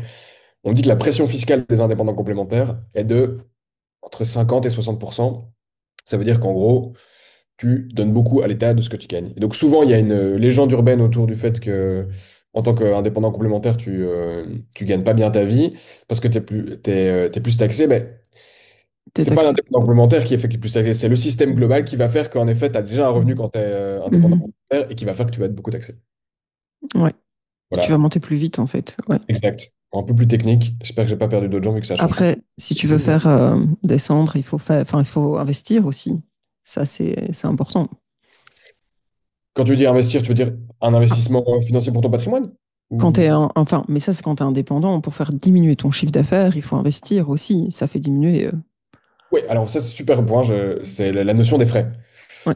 Euh, Et il y a aussi cette notion qu'on a tous entendu d'un oncle, de quelqu'un ou de quelqu'un indépendant. Oui, il fait des frais. fais des frais, ça va baisser ta base imposable. Oui, après, dans une certaine mesure, faut pas non plus Ça, mais tout donc souvent, liquider. mais des gens qui sont pas, je dirais, familiers avec ça, Mhm. faut, ça peut sembler évident pour ceux qui sont indépendants, mais faut bien avoir en tête que faire des frais, toute dépense, c'est de l'argent en moins sur ton compte en banque. Donc, euh, c'est plutôt la question à te poser, c'est tiens, si je m'apprête à faire un frais, que ce soit en effet du matériel, un logiciel, c'est est-ce que j'ai logiquement le droit de le faire passer en, dans mon activité indépendante, quoi. Mhm. Et en effet, si c'est le cas, là, ça va avoir l'effet de pouvoir baisser ta base imposable et donc d'être moins taxé, quoi. Oui, c'est pas acheter les cadeaux de Noël pour la famille. Exactement. Voilà. Et puis, moi, je me dis, c'est aussi enfin, des frais, mais qui vont représenter un investissement, hein, qui Ouais, vont permettre, il faut garder en tête que ça doit permettre à la boîte d'aller plus loin. ouais, clairement. Donc, voilà. Bah, t'as les investissements, puis t'as les frais, on va dire, courants, quoi. Mhm. Et qu'est-ce que je me dis, tiens, j'ai pris mon guide. Euh, Ah ouais, l'erreur typique aussi, c'est une mauvaise simulation de tes coûts et de tes impôts, justement. Mais tout est lié aux cotisations sociales, les coûts Mhm. de fonctionnement et les impôts, et qui va faire que tu vas mettre un prix trop faible. Euh, Mhm. et donc là, il y a plein de ressources, que ce soit dans le pack ou même en ligne, hein, qui permettent de savoir ça. Et moi, je dirais que en dessous de 50 euros par heure, je pense que c'est compliqué de tenir sur le long terme, Surtout euh, aujourd'hui. surtout aujourd'hui. Mais ça peut sembler évident, mais bon, euh, Mais quand tu te lances, tu sais pas tout ça, en fait. Et ouais, je pense qu'on t'apprend pas non plus à faire un business plan. non. Et le business plan, enfin, après, ça dépend. J'ai vu plusieurs façons de le faire. Moi, je m'en suis fait un que tu vois vraiment comment vit ton entreprise au quotidien, comment elle fonctionne, ce que tu dois aller chercher comme chiffre d'affaires pour être rentable, en Yes. tenant compte des investissements que tu vas faire tous les ans, parce qu'une entreprise qui n'investit pas, c'est une entreprise qui va finir par mourir. Mhm. Et voilà, en tenant compte des heures que tu es capable de faire aussi, et est-ce que le prix auquel tu vends ton produit te, et le temps que tu vas y mettre, bah, c'est faisable sur une année en tenant compte du fait que tu dois dormir et de temps en temps prendre des congés. Parce que voilà. Et en fait, il y en a qui se lancent là-dedans avec j'ai un rêve et ils tiennent pas compte de tout ça. Et en fait, bah, voilà, la réalité, elle te rattrape à un moment. Yes. Et ça, c'est une fine ligne, hein, parce que c'est là aussi où il y a l'intérêt de travailler sur les enjeux aussi bien pratiques que mentaux, c'est que tu vas fluctuer et ton chemin, a priori, un chemin, bon, il est pas linéaire. Tu vas avoir des Mhm. gros ups, tu vas potentiellement aussi avoir des downs. Et des fois, c'est comment tu es face à un reality check de en fait, là, je m'en sors pas. Mhm. C'est là aussi où je peux essayer d'intervenir en disant, OK, mais qu'est-ce que concrètement tu peux mettre en place? Qu'est-ce que tu peux arrêter? Qu'est-ce que tu peux changer? Mhm. Parce que c'est une des raisons qui va faire que beaucoup d'indépendants arrêtent. C'est soutenir en fait cette charge pour quelquefois si peu de résultats. Et je pense Ouais. que c'est le bas qui blesse. Et tu me demandais du coup, les erreurs, les choses auxquelles faire attention. On a parlé des cotisations sociales, on a parlé des Mhm. impôts, on a Mhm. parlé du prix quand tu te lances. Je dirais que c'est regarder toutes les primes et les aides qui existent. Mhm. Ça aussi, du coup, je les reprends dans le pack. Top. Donc en gros, Ça fait le travail pour nous. Plus de c'est ça recherche à l'idée. faire. Ouais. Et Ça, donc, mais ça fait gagner du temps. C'est ça qui est intéressant. yes, mais pour être plus précis sur, tiens, c'est quoi les aides qui existent, mais Mhm. concrètement, toi, typiquement à Bruxelles, quand tu es chez Actiris, du coup, inscrit comme demandeur d'emploi, et que tu veux te lancer, eh bien, tu peux bénéficier d'une prime au lancement qui te donne 4 000 € sur 6 mois, étalé sur 6 mois. Donc, tu vas avoir 1 250, puis 1 000 €, puis 750, jusqu'à ce que tu aies atteint 4 000 €. En Wallonie, tu as la première bague. Tu peux avoir jusqu'à 12 500 € quand tu te lances. Oui, après la première bague, de ce que j'ai compris, si tu passes en couveuse et que tu introduis un dossier après, tu as plus de chances en tout cas de l'obtenir. Yes. Et attention que la première bague, si ton chiffre d'affaires décolle, à un moment, t'as pas forcément droit à toutes les tranches. C'est pas délivré en Oui, une fois. c'est Euh, jusqu'à. voilà, ouais. C'est clairement ça, en effet. Mhm. Donc, par couveuse, pour que les gens qui connaissent pas ce que c'est, donc concrètement, t'en as une à Bruxelles qui s'appelle Job Yourself, et t'en as pas mal en Wallonie qui existent à Mhm. Marc, Azimut, et plein d'autres. SAS. Ça, Euh, donc ça, c'est l'acronyme mhm. pour ces couveuses. Mais il y a aussi une SAS qui s'appelle SAS. Ah, ok. J'en viens. Je fais un peu de pub Ah, pour la ok, SAS, mais je oui, savais ça pas. existe. Voilà. SAS, du coup, SAS. SACE. Ok, donc ok, comme le 16. Oui.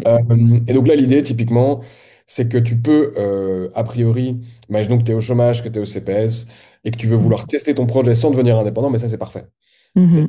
c'est une alternative géniale, parce que tu vas pouvoir maintenir ça, il va même être gelé à partir d'un certain stade, ton chômage, et tu vas pouvoir facturer à travers, du coup, la coopérative d'activité, et tu vas pas devoir devenir indépendant. Et à la fin du parcours, qui peut aller jusqu'à 18 mois de test, Mhm. tu choisis, ben, si tu continues en tant qu'indépendant, est-ce que tu reprends un boulot de salariat?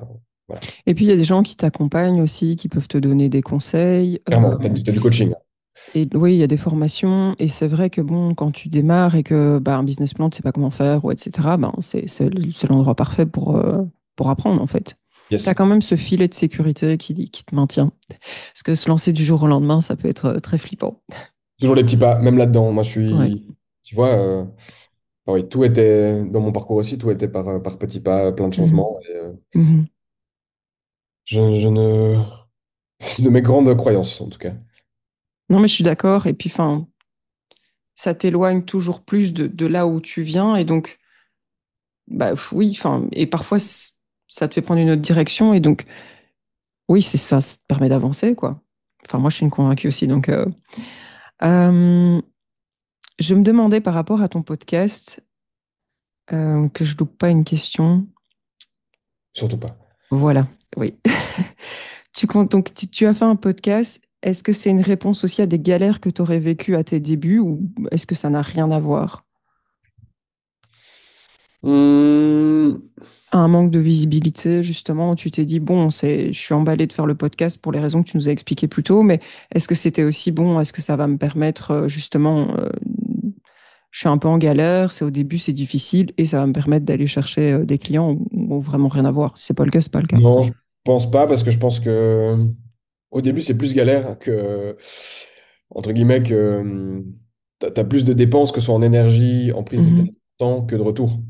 Euh, mhm, donc, non, je crois que je l'ai fait avec une conviction en me disant, ça va payer sur le long terme. Et puis, je me fais kiffer. Je crois que l'élément un pour lequel j'ai commencé, c'est parce que j'avais envie de me faire kiffer. mhm. Et que je me suis dit que c'est un peu ces règles aussi, un peu clichés, mais le jour où tu kiffes plus, ben, pose-toi des questions. Et donc, c'était ça mon Ouais. point de départ. Et derrière, parce qu'on a parlé de plein de motivation, mais surtout, j'ai envie d'inspirer, quoi. Je veux dire, c'est aussi pour ça que je fais du coaching. Moi, j'ai envie d'aider les gens avec, à ma manière, Mhm. euh, avec mes compétences, tout en partant du principe que de toute façon, c'est les gens qui sont responsables de leur propre vie. Et je trouvais que le podcast était un moyen, mais d'inspirer, de mettre en avant l'entrepreneuriat belge et d'expliquer aussi à travers les interviews et mon expérience, des éléments pratico-pratiques pour que les gens se lancent. Donc je dirais que c'est vraiment ça qui m'a drivé, plus les choses Ok. que je t'ai expliquées au début. Et je me disais, ben voilà, ça va me servir sur le long terme, mais dans le court terme, ça répondait pas à un problème. D'accord. On parlait d'erreur justement. Est-ce qu'il y a une erreur quand on crée son podcast que tu voudrais éviter aux gens de faire s'ils ont décidé de se lancer le truc ultime que à refaire, tu referais plus? Hmm. Donc j'en ai fait plein, hein, je pense. J'essaie juste de me dire, ok, laquelle est la plus pertinente à partager. Je crois que l'erreur, c'est une que j'ai pas faite mais qui m'a traversé, ce serait du coup de pas diffuser. Oui. Euh, et ou d'être bah, perfectionniste. C'est un peu cliché, mais moi je suis la team mieux vaut parfait que. Enfin, non, lapsus. Mieux vaut bien fait que parfait. Mhm. J'avais jamais ma phrase, je l'ai plus, mais en gros, ou juste mieux vaut Attends, fait que parfait, quoi. Mais je crois que c'est mieux vaut imparfait que pas fait. voilà, exactement. Merci. Petite, comment dire, c'est Natacha Zé qui était venue dans un de mes épisodes qui avait dit ça. D'ailleurs, j'en profite pour envoyer une petite pensée pour elle parce que ben voilà, j'ai appris récemment qu'elle était décédée, donc c'était voilà à Paris et bah, du coup c'est elle qui avait lâché cette phrase et je trouvais ça très inspirant aussi, donc j'en profite pour avoir une petite pensée pour elle. Eh ben, merci. Moi, je pense que c'est très juste la manière dont elle l'a exprimé, et c'est Ouais. vraiment ce que je voulais exprimer. Donc ça, je dirais que c'est d'où encore mon choix de ne pas m'occuper du montage. Parce que Mhm. j'allais rentrer dans un schéma qui allait en fait me saboter. Donc je dirais que ça, c'est un truc important. Deux, pas avoir peur de se prendre un vent de quelqu'un. Je crois qu'il y a un peu Mhm. cette idée, comme si je demande à quelqu'un, j'ai intérêt à le demander au bon moment parce que si je fais mauvaise impression, c'est foutu. Mhm. Là aussi, je pense que c'est une fausse croyance. Mhm. Il y a des gens que j'ai fini par avoir après un an. Ah ouais. Euh, des gens, ouais, ouais, des gens que j'ai toujours pas, mais je pense que j'aurai, et à qui j'envoie un mail tous les 3 mois. Donc, je dirais, c'est de se restreindre en disant cette personne est inaccessible. Je pense qu'il y a il y a rien à faire. Tu m'as proposé de venir parler à ce podcast, ben, j'ai accepté, et en de manière toute transparente, mais je pense les gens aiment bien partager ce qu'ils font. Tu vois, moi, je suis content de finalement venir là, de que tu me crées, tu m'offres cet espace, et je te remercie de le Mhm. faire, parce que tu peux partager, tu peux inspirer d'autres, et puis je pense que c'est une forme de reconnaissance, et donc, je Mhm. pense que quand tu vas demander à quelqu'un de venir parler, c'est aussi une forme de reconnaissance que tu lui démontres. Et Mhm. je pense que les gens ont quand même une envie de le faire. Je dirais, c'est se restreindre sur les gens en se disant ça va rater, c'est vouloir faire des trucs parfaits. Faut mieux lancer son sac de l'autre côté de la haie et pas se poser de questions parfois. Moi, c'est ce que j'essaie de faire. J'avoue, quand je t'ai envoyé l'invite, enfin, j'ai toujours cette petite appréhension avec les gens. Et toi, tu as déjà un podcast plus évolué que le mien. Et je me suis dit, enfin voilà, je te mettais un peu sur un piédestal. Et je me suis dit, oh, revois et puis tu verras T'as bien, bien en fait. raison. T'as bien raison, parce que moi, dans l'autre sens, je peux te dire, moi, j'ai été voir ta chaîne YouTube, j'étais là, waouh, moi, j'aimerais trop arriver à ce niveau-là à ma chaîne YouTube. Donc, tu vois, on va toujours avoir, Mhm. on va toujours avoir les découvertes ailleurs, on va toujours être impressionné. Donc, moi, je trouve ça chouette parce que je me dis, si un jour, moi, j'ai des questions sur ma chaîne YouTube, bah, je peux te contacter parce que toi, tu l'as beaucoup plus développé. Moi, je suis parti sur un podcast audio only. Toi, sur tes vidéos, il y a des. Moi, allez, on parle des réussites plus pour que ce soit justement que je sois aligné avec le côté, pas que les success stories, le côté lisse. Euh, Mhm. Mes vidéos YouTube, elles font moins de 100 vues pour le moment parce que je mets chaque podcast. C'est pas monté pour, j'ai une miniature qui sont pas du tout adaptées au code YouTube. Mhm. Tu vois, c'est des trucs. Et c'est pour ça que j'ai changé de producteur, c'est pour réussir sur YouTube. Après, c'est très compliqué parce que moi, j'ai passé 2 ans dans le désert. J'avais pris une formation pour m'améliorer dans les montages vidéo, m'améliorer dans les scripts. J'ai pris une autre formation aussi qui m'a poussé encore plus loin. Et c'est quand mon papa s'est retrouvé à l'hôpital que moi, j'ai commencé à décoller et à faire des vues de dingue. J'en ai une qui a fait 95 000 vues, ma plus grande fierté. Ce jour-là, je ne touchais plus le sol. Je crois que j'ai passé une semaine complètement excitée à même plus savoir travailler tellement j'étais contente. C'est quand tu as passé 2 ans dans le désert, on parle de galère, ben voilà, j'en partage. Et donc après ça, je me suis dit, bon, allez, je vais développer enfin ma formation en branding. Et donc, j'ai plus pu me mettre sur YouTube à faire des vidéos. C'était pas possible de caler les deux. Et aujourd'hui, bah, je suis honnête, moi, je fais plus les vues que je faisais avant, tu vois. Je passe encore de nouveau par une période de galère. Donc, voilà, une chose à la fois. Mais c'est pas un long fleuve tranquille, Non. Et pas du tout. qu'est-ce que ça t'apporte, tes contenus YouTube et tes podcasts? Ça t'apporte des leads? Euh, Pas directement pour le moment. Mais moi, ce que je trouve très intéressant, c'est que il y a des gens qui te voient. Je renvoie vers comment dire, vers mon site web. Et ce que je trouve intéressant, c'est qu'en fait, tu grandis avec ta communauté. Tu apprends des choses aussi. Parce que je voyais des gens enfin, je pense à une concurrente comme ça, elle poste des trucs, mais c'est toujours sur la charte graphique. Et le branding, c'est pas juste un logo, une charte graphique. C'est énervant d'entendre ça. Et en fait, tu restes dans ta petite pataugeoire et tu racontes toujours le même. Et quelque part, je trouve que YouTube, qui t'oblige à créer des contenus qui divertissent, mais comment dire, qui apprennent des choses aux gens aussi, mais ça t'oblige à toi sortir de comment dire, de ta zone de confort, de ton apprentissage, à toujours aller voir plus loin. Et aussi, bah, du coup, je lis des bouquins. J'ai lu ici récemment Stéphane Lendy, La spirale de valeur et de persuasion. Je suis en train de lire Propaganda. Et en fait, ça te fait popper plein d'idées de sujets donc, que tu peux partager avec les gens, mais ça t'oblige aussi à les prendre en main parce que tu les mets en pratique pour toi et tu dois aussi réexpliquer ce que toi, tu as ingéré, enfin, comme matière. Et donc, de ce postulat-là, tu apprends des choses à ton audience et tu grandis avec elle. Je trouve ça super enrichissant. Donc, ouais, tu t'enrichis les gens, tu t'enrichis. Enfin, c'est kiffant. Moi, j'aime bien faire ça en tout cas. Donc voilà. Tout, tu l'as bien expliqué. Et on voit que Merci. ça t'anime Ouais. aussi. Donc, au final, je crois que c'est ça le principal. Et tu vois, je parlais des formations. Bah, je donne une formation à différents types de publics, mais voilà, la formation que j'ai créée un jour, j'aimerais bien aussi la donner en live. Et Mhm. voilà, mais ça m'apprend aussi. Mon psy m'avait dit que c'était pas une top idée, tu vois, de des formations. Et je m'étais dit, je m'en fous, j'y vais quand même. Et mon collaborateur m'avait dit, mais tu vas voir, les jeunes, c'est le pire public. Pas qu'ils sont pas sympas, etc. Mais les jeunes, quand ils sont à l'école, ils sont obligés d'y aller. Et donc, tu es obligé de les... Enfin, faut les intéresser. Et que tu vas avoir, je sais pas, un entrepreneur qui va venir à ta formation, ben, il sait qu'il a une problématique, il a été intéressé par ton produit et il vient parce qu'il est motivé. Donc, il va être plus...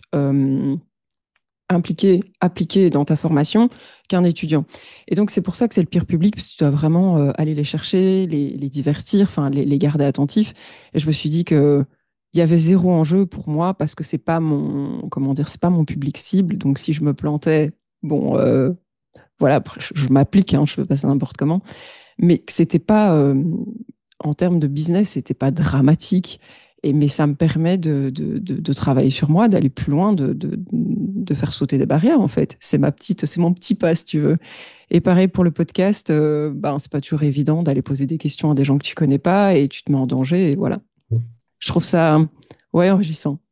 Tu fais ça bien. Voilà. Donc, je sais plus comment on en est arrivé là. Euh, Tu vois, c'est ça ce dont je te parlais au début de l'épisode. Quand ouais. on porte et on se permet de sortir du cadre, je trouve que c'est Mhm. le moment du podcast. Ouais, c'est vrai. Euh, Phase 3, la dernière, c'est une question surprise que je t'ai pas envoyée, donc ça, t'es pas préparé. Je trouvais que ça met un peu de piment dans le podcast. Je te laisse choisir entre carte rouge, donc ça, c'est un coup de pelle dans les idées reçues, ou alors une arme secrète, c'est un hack tout droit sorti de ton labo et que tu partages rarement. Je sais pas ce que tu préfères. Donc le coup de pelle dans les idées reçues ou le hack tout droit sorti du labo. Euh... ah, écoute, je dirais idée reçue. Je sais pas encore ce que je vais essayer de casser comme idée reçue, mais j'ai l'impression qu'on a déjà cassé pas mal, mais on va partir là-dedans. Sans réseau au départ, lancer un podcast, ça sert à rien. Tu Mhm. valides ou tu t'es pas d'accord. Tu peux le répéter? Sans réseau de départ, donc tu te lances comme indépendant, entrepreneur demain, lancer un podcast, est-ce que ça sert à rien? Ah non, tellement pas. Ça sert c'est justement, c'est limite, limite génial. Et en termes de levier et de retour sur investissement, je pense que ça sera énorme. Parce que, en fait, alors, c'est pas le ça sert à rien. Je pense que ça peut être plus challengeant. Parce que t'as pas de réseau, et donc si tu veux lancer un podcast et inviter des gens, bah, clairement, tu dois un peu te faire connaître. Et donc les Mhm, premiers, là, ça va un peu au culot, à la conviction. Euh, mais par contre, une fois que tu as eu quelques noms, ça. En fait, tu crées je reviens, tu crées une légitimité, tu assois une mhm, certaine expertise dans un domaine, et là, ça t'ouvre plein de portes. Euh, Quand je vois la différence entre les 10 premiers épisodes et même maintenant, à partir, je dirais qu'après 10 j'ai eu très peu de noms, quoi. Ou alors, le pire, c'est des non-réponses, tu vois, mais ouais. pour avoir des invités, en tout cas. Euh, Et puis surtout, une fois que tu as limite une personne, tu lui demandes à chaque personne que tu interviews, tu dis, OK, quels seraient les trois autres que tu aimerais que tu me conseillerais d'interviewer? Tu demandes des intros, et puis ça fonctionne comme ça. Donc non, je Mhm. dis au contraire, je pense que si tu rien, ce serait parfait parce que tu te mets sur la place publique, t'oses, et tu crées ton réseau comme ça qui sera plus rapide que de café en café, quoi. Ouais, ou que allez, de quand tu vas à des, comment ça s'appelle encore? Des événements business, là, Ouais, où ça. tu dois aller d'une personne à l'autre et tu creuses pas vraiment, tu crées pas de lien et voilà, je trouve ça un peu... Moi, je suis pas fan. Je dis pas que ça marche pas, je suis pas fan. Quoi, des événements business? Ouais. Ouais, non, moi, en fait, je les ai pas vraiment beaucoup essayés. Ouais. Donc, oui, donc moi, de toute façon, je suis convaincu que. En plus, l'avantage du podcast, c'est que tu choisis de le faire. Mhm. Ton audience apprécie, c'est elle qui fait le choix de t'écouter. Donc, t'as même pas peut-être le travail de conviction une fois qu'il est passé une fois et que tu le maintiens, c'est bien. Et en fait, tu renforces ta relation avec ton audience. Mhm. Ça, c'est du branding, nourrir la relation. Ok, ça va. Ben écoute, merci d'être venu et de nous avoir Yes. partagé toutes tes connaissances et toutes tes expériences. Je mettrai le lien vers ton podcast, bien évidemment, dans la description YouTube ou la description sur Spotify ou peu importe où on nous écoute. Et bah, qui sait, peut-être une prochaine fois ou Yes. voilà. Bah, merci beaucoup, Aline. Et moi, je voulais quand même dire quelque chose aussi, si tu me Oui. permets. Il me dit oui, vas-y, dis-moi. Euh, Ça m'a Enfin, tilté dis-nous. quand on m'a parlé, quand on parlait, tu vois, du côté success story et lisse. Mhm. J'ai envie aussi que peut-être de dire deux, trois mots sur le côté non lisse de toute l'histoire, parce que peut-être que là, je parle de coaching, de voilà, j'ai eu la Mhm. chance de développer, d'accompagner.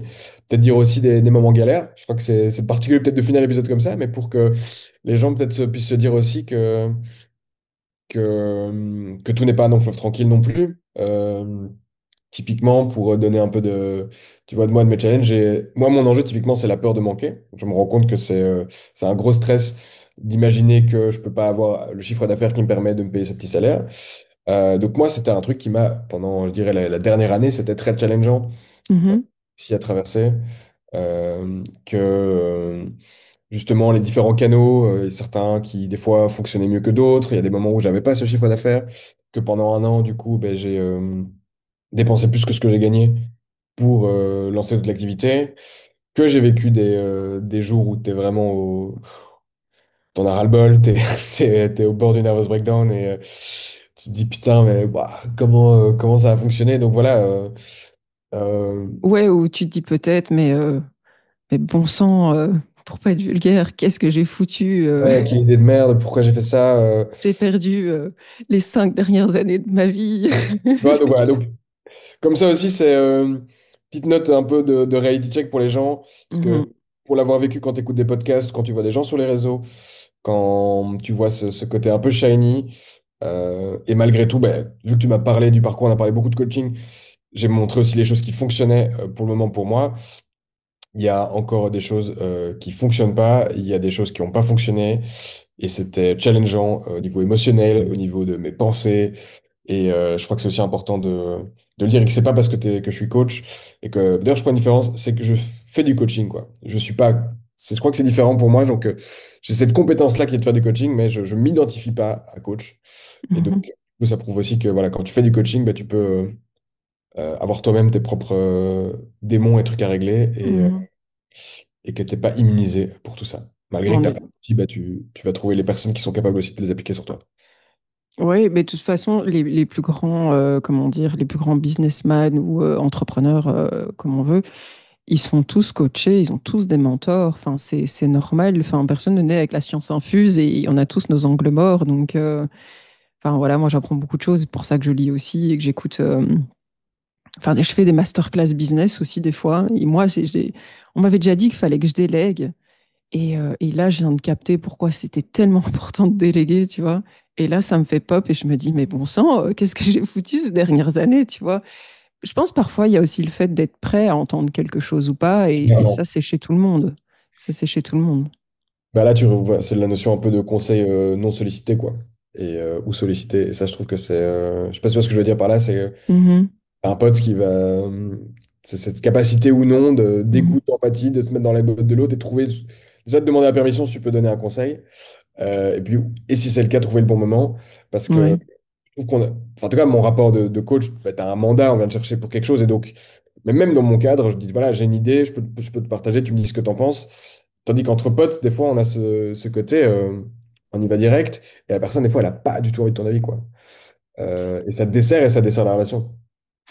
Ouais, après, cette notion de toujours demander l'autorisation, c'est ça que je tiquais, de toujours demander l'autorisation de tout, ça, moi, je trouve ça fatigant. Et je trouve qu'il y a peut-être la façon de le dire, voilà, moi, je serais toi, je ferais peut-être ça. Et après, je pense qu'on est tous responsables et on a la liberté de dire, écoute, merci pour ton avis, mais voilà, je suis pas d'accord ou j'ai pas envie, pas forcément obligé de se justifier.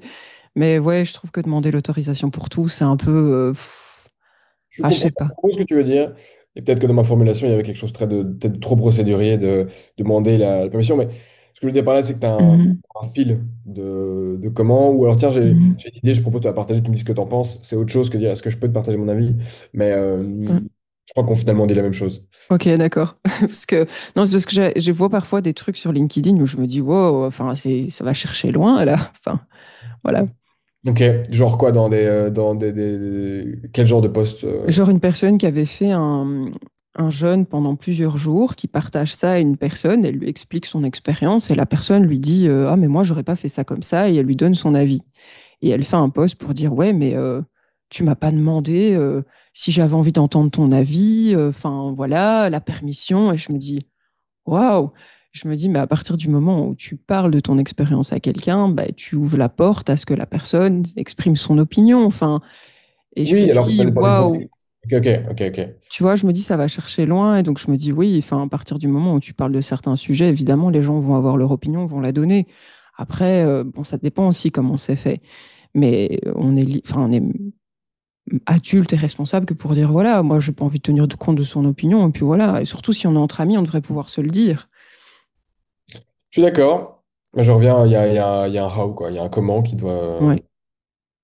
Mais je pense qu'on est assez alignés. Mais après, voilà, je sais que moi, je suis une personne aussi passionnée et que parfois, je vais avoir tendance à dire, tu devrais faire ça. Et après, je me rattrape quand j'y songe, quoi. Mais c'est vrai que... Parce que parfois, on pense aussi mieux savoir que les autres. Et c'est pas méchant, c'est juste qu'en fait, on est passé par là. On a de l'empathie pour la personne, ce qu'elle traverse. Parfois, on voit qu'elle est dans la galère et on a juste envie de l'aider. Et là, on se retrouve dans le syndrome du sauveur, tu vois. Ouais, et puis Faut des faire fois, gaffe ce qui a fonctionné pour toi a peut-être pas fonctionné pour l'autre personne, et aussi. le déclic que cette personne va avoir sera peut-être beaucoup plus puissant si elle le Ouais. comprend par elle-même que si tu lui dis non, tu devrais faire ça. Et donc je pense que Mm. euh, c'est c'est pour ça que des fois je pense que tu fais mieux De quelquefois même mettre... de laisser faire ou de trouver un angle différent pour aborder peut-être Mm. ton vie que de rentrer dans l'art en disant Ouais, mettre un pardon, garde-fou. c'est ça. Ouais. Bah écoute, merci. Avec plaisir. Trop cool. Merci de l'avoir fait. C'était chouette exercice de le faire dans l'autre sens. Merci de m'avoir contacté. C'était cool. Avec plaisir. Je te dis à bientôt. Salut. Yes, à bientôt.